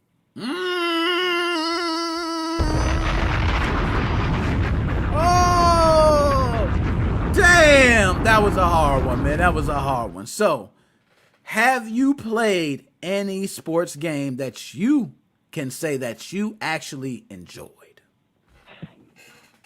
Oh my god, I don't think so. I've played oh, yes, actually I have played and it's the best sports game ever made. Okay. Wii Sports, motherfucker. Oh, hey, that's a nice one. I gotta say, that was pretty nice right there. And Wii Sports definitely was played by everybody from 18 and under to like 65 and up. So I'm with you. That's a wide range game that everybody has played. Wii Sports. Now, I want to say, this is just me. I play sports games. I used to like them in the past, man. I used to love playing. Like NFL Blitz was one. Man, I just love knocking the shit out of quarterback. You know what I mean? Just hitting somebody for no reason, no penalties. You know what I mean? And now it almost seems like we're getting a remapped version of the sports game every year. So I'm gonna do this twofold. One, do you think these sports games are actually capitalizing on people by releasing the same type of game with just small game mechanics? Do you think that's the case? I mean, I don't remember which one it was. I want to say it was, I think WWE, where what they're capitalizing on is changing the year to the current year and then reselling the exact same fucking game. And they literally proved that when I think it was like WWE 2K21 came out, or 2K20, and in the you know how when you have a game running or a program running and you got in the taskbar, you got that little icon showing? Well, it had the fucking 2K19 logo on 2K20. Oh god, man. They're changing logos.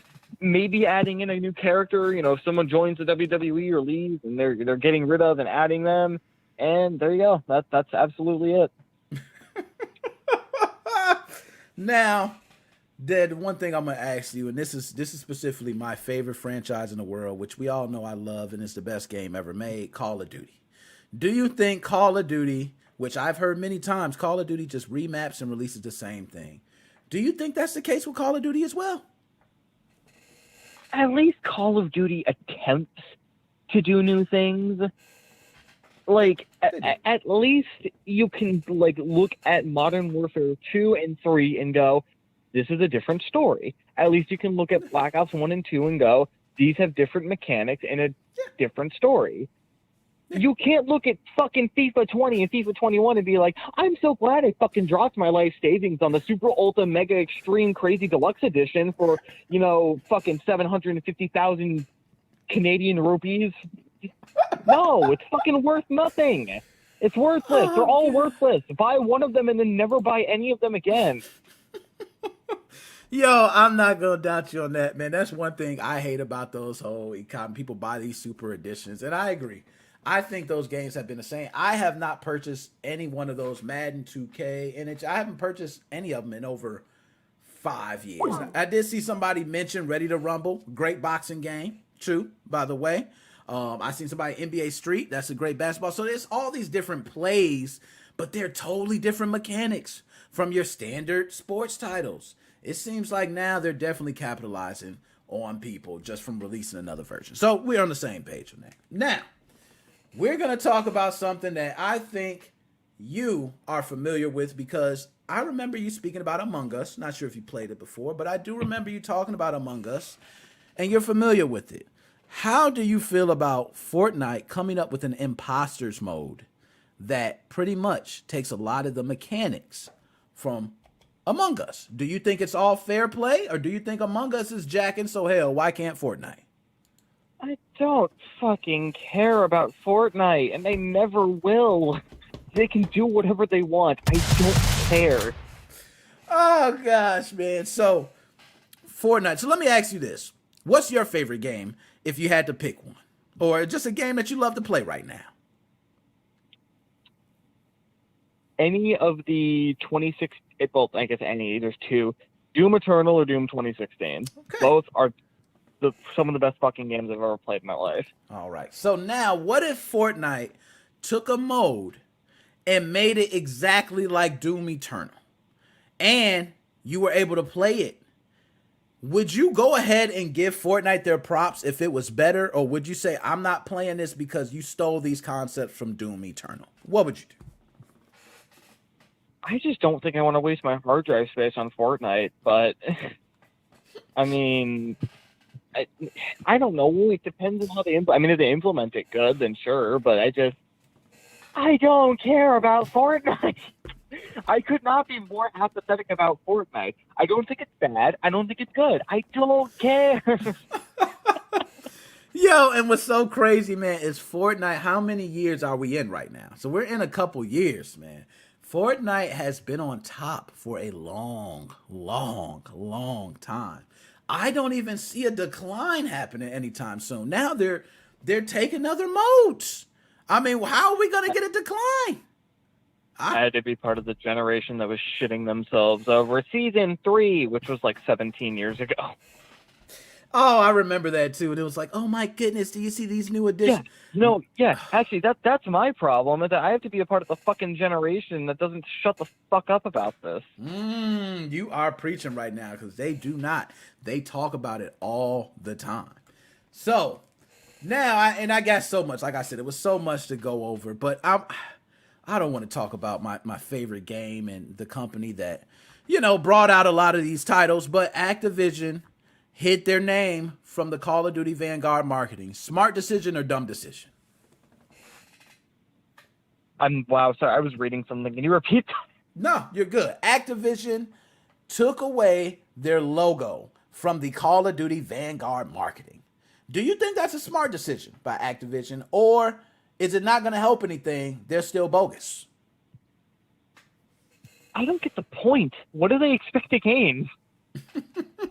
Yo, and you know what? I guess what their thought process was, if we show the advertisement and at the bottom it says Activision, then people are going to say, hey, I don't want to buy this game because it's made by Activision. But if you take out Activision... Here's the thing, though. I am a fan of capitalism. Yeah, here's the main problem with it, is that it gets companies to the point in which they think the consumer's retarded.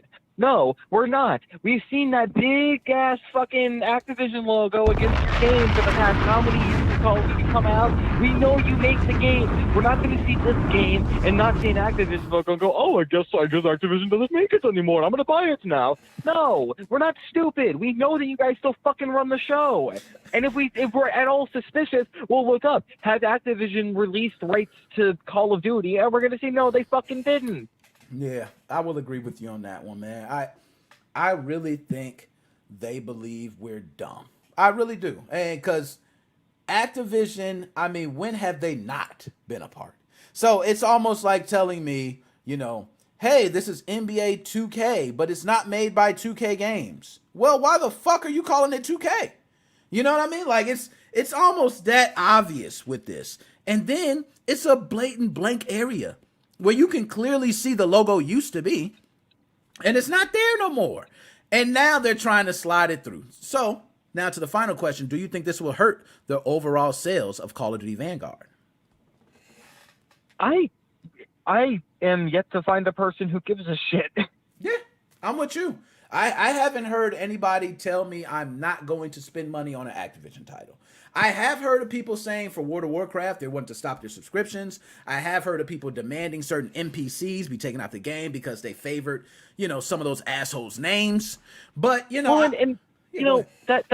actually my thing with that. I'm like, I don't fuck with World of Warcraft, but it looks fine. I'm thinking for a while. I'm like, okay, maybe I drop $10 or however much it is a month. I'll try it for a month and see if I like it. Yeah. I got no plans on doing that anymore, and I bought 2 Call of Duty games. I bought Black Ops 3 when that was relevant, and Modern Warfare 2 because my cousin really wanted me to play it. I haven't ever bought an Activision game since. So... You know what? I might be with you on that. I might actually be with you on that. Call of Duty is the only thing I ever buy. So besides Call of Duty, I don't think I support anything else for Activision. No. Yeah, I just don't. I don't care about the games they put out. No. Cold War almost pushed me over the edge. It looked good enough, but I just didn't really care that much. I don't blame you. You know, and I'm still all about Cold War. To me, I still think it's one of the best games in the whole entire franchise. Granted, Modern Warfare 2, you know, stakes its claim as the best Call of Duty ever. A lot of people say. Then you got some people who say, oh, Modern Warfare 3 took it to the next level. And, you know, but I will say you're right. When it comes to so many different Call of Duties, you know, it's neither here nor there. Either you like it or you don't. So, no.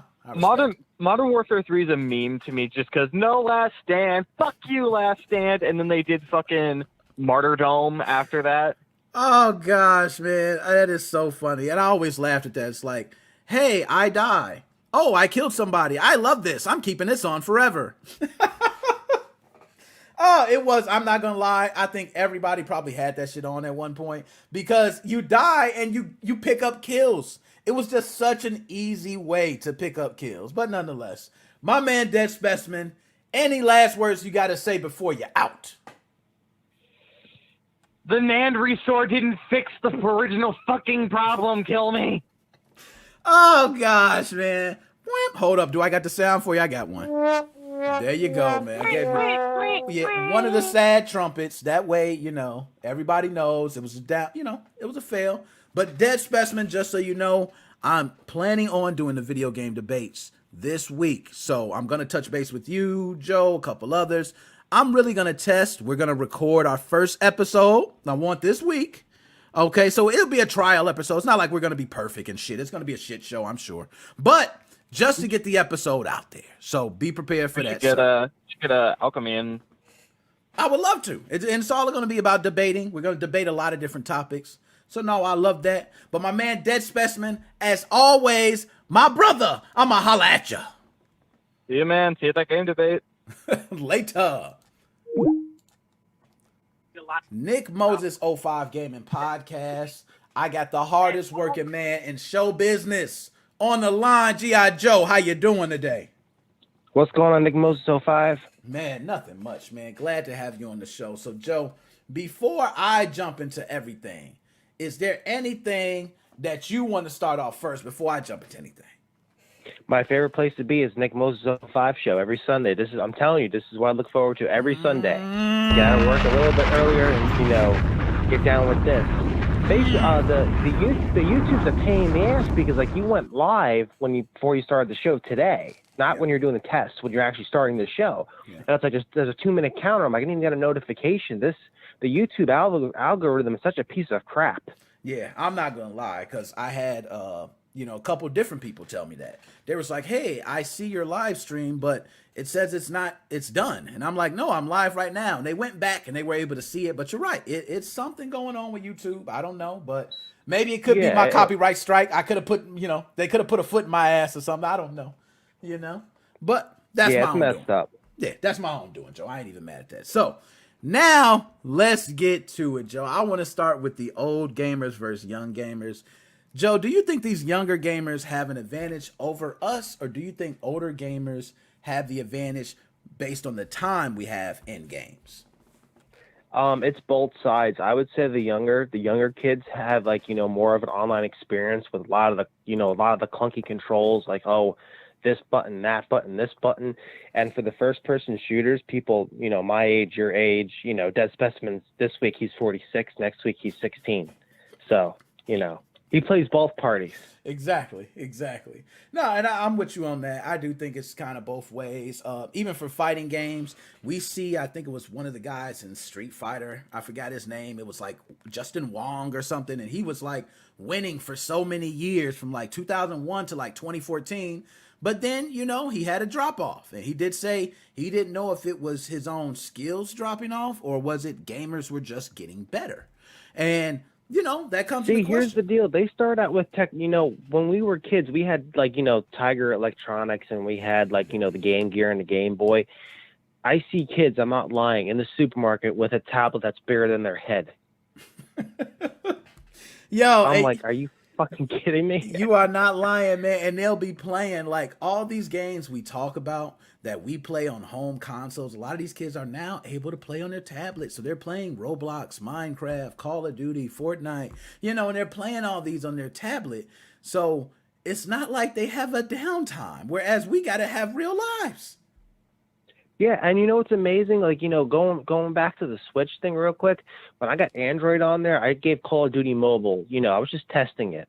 I'm like, wow, I'm really kicking everybody's ass on playing this on Android. I'm saying I must be playing against like 2-year-olds. No, because if that was the right. real Call of Duty, I would have gotten killed 10 times and, you know, and killed somebody probably once. Yo, and you are so right, because my first time playing Call of Duty Mobile, I won my first match. My very first match, I won. And then I was like, you know what? Nah, I don't know why I didn't keep playing. It just didn't feel right. Like, I know. It was getting too easy. Yeah, it's too easy. I shouldn't be able to pick up the mobile version, and I didn't even have the controller. I seen my brother grab a Bluetooth controller and play the mobile version of Call of Duty, and it's like you're playing against bots on level 1. Okay. Yeah, it's really weird. It's like, you know, I was sweeping through everything. I'm like, I know I'm not this good. No, I'm with you on that. No mistake. I felt the same way. So now, Joe, let's get to Activision. My company of one of my favorite games hid their marketing logos and everything from the Call of Duty Vanguard reveal trailer. Do you think that's a smart move, or it doesn't matter? They're still going to face the heat. It doesn't matter because people are still going to buy the games. You know, that Activision's going to change their name to Deactivision soon. We've been talking about Activision for a month now with all their stupid stuff they do. This guy sexually harassed this guy. Somebody's grabbing somebody's balls in the office. It's like, no wonder why stuff's not getting done over there. No, that's so true. I mean, they were definitely doing some funny stuff in that office. They were the touching ball stuff. That is true. Okay, they were like having balls games, and they were like, and it's sad to say that that's true, because if I worked at a company and I'm telling you guys are like, hey, and they're touching balls, that's first of all, I'm going to make sure that never happens again. Okay, so I don't have to go to the boss. Okay, we can have this clarified right now that this is not what it is. So, but that's one hand. But on the other end, you know, you got some people who are not confrontational. They want to just go to the boss. They tell the boss, hey, boss, you know, they're playing the ball grabbing game. So, no, I agree with you. Activision's probably they're not going to lose any Call of Duty fans. It's not going to make the game go down. The only way Call of Duty game will lose, like, you know, I guess you want to call them subscribers or patients or whatever you want to call them, if the game was really bad. That's the only way they're going to lose revenue. No, I agree. I totally agree. And the game has to be horrific. And, I don't like the World War setting. I don't. It's sad to say that Battlefield setting is more my type of setting. So this is going to be a very interesting year to have Call of Duty Vanguard and Battlefield released. With me being such a fanboy for Call of Duty, I'm going to have to naturally hate on Battlefield when I don't feel justified by doing it. You know, so this is going to be weird. I love the old war games. Like, you know, I think the first Call of Duty, I could be wrong, that was in World War I. I believe so. I could be wrong.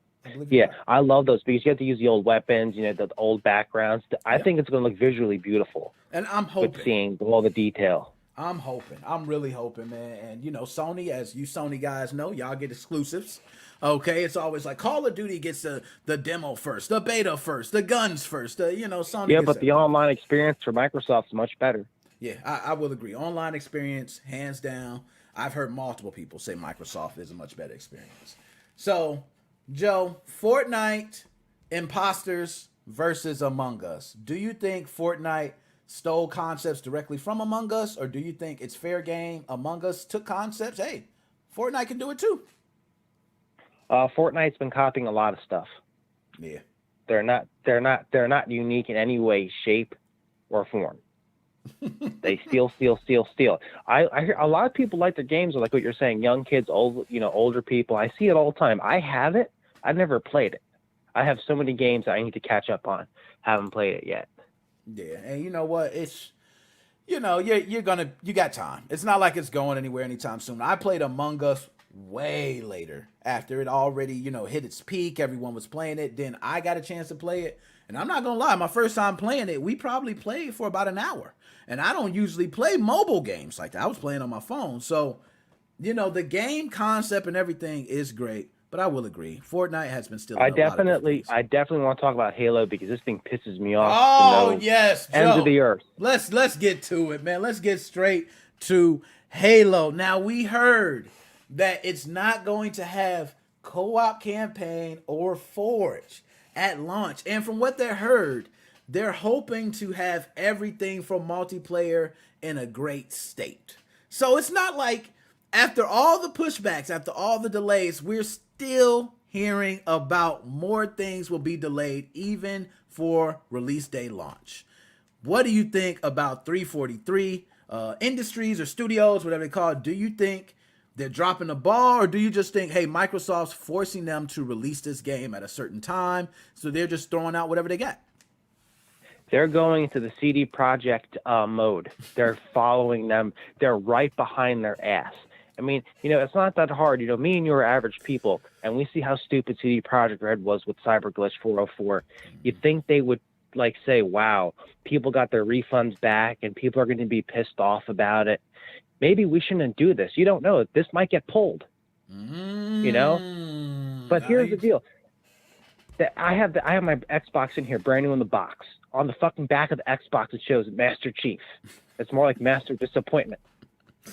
Oh God! You know what? That is you are preaching right now, because that is their biggest marketing.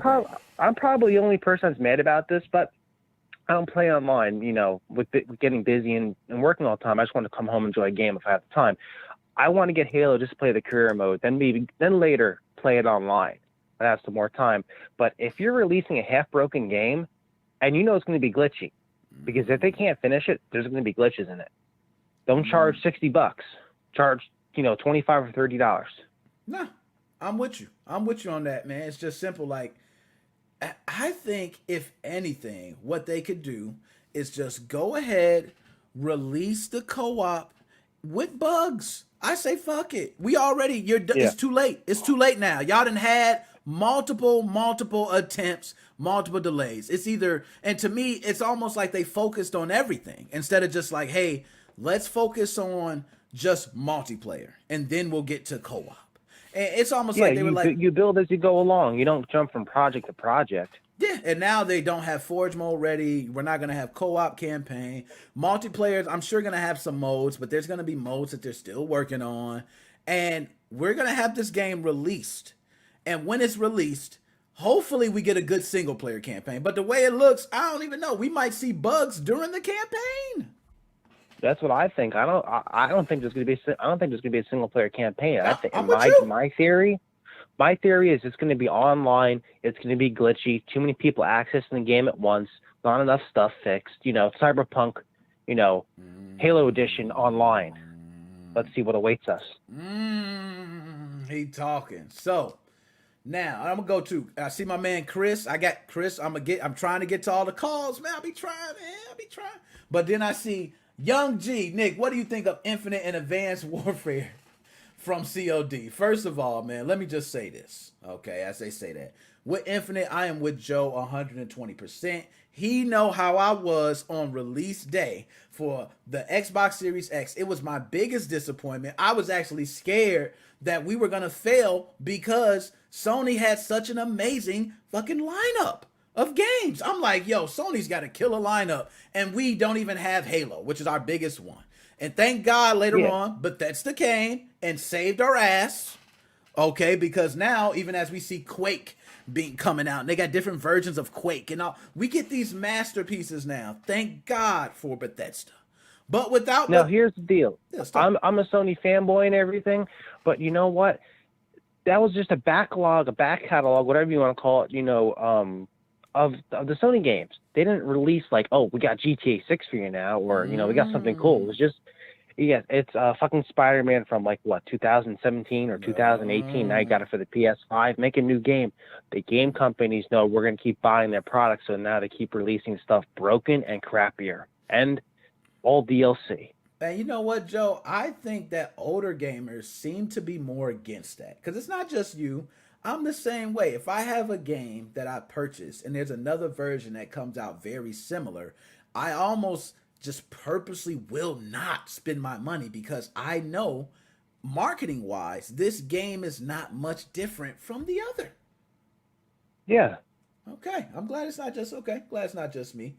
So now, hopefully we don't have a CD Projekt type of situation, but I'm with you. Right now, it's looking like that. I read a blurb that seemed to be from one of the devs. You know, and I'm not sure that could be made, but a lot of things they were stating did sound true. I mean, we're not going to be seeing it possibly until next year.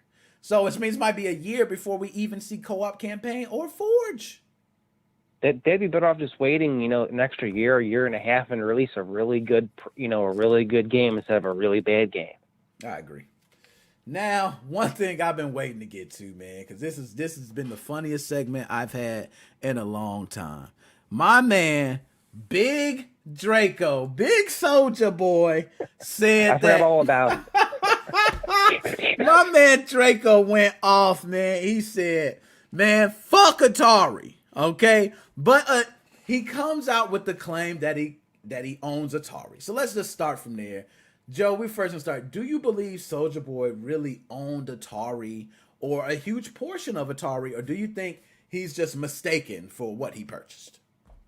The only type of Atari product that he owns was a cartridge that he got from Goodwill that says Atari Pac-Man. Oh, God. Now, on with that, let me ask about the Soulja Boy console. Joe, what do you know about the Soulja Boy console, or what have you heard about it? Okay, when I release my repacks for Atmosphere, it has less piracy in it than his Soulja Boy console has. Oh, God, man. Oh, he killed it, man. I'm a man. I love backups. I love playing retro games. But he's saying, oh, my shit's going to be better than Microsoft and PlayStation. And I'm like, oh, yeah, it's going to be better. It's going to be like 10 times worse. Yeah. He's saying he has all these powerful systems and it's so fast and everything. It was a rip. His first system, his first handheld was a rip off of a PAL Kitty. That's an emulation device. It was actually a lower grade quality than a PAL Kitty. You're right. No, you're absolutely right there.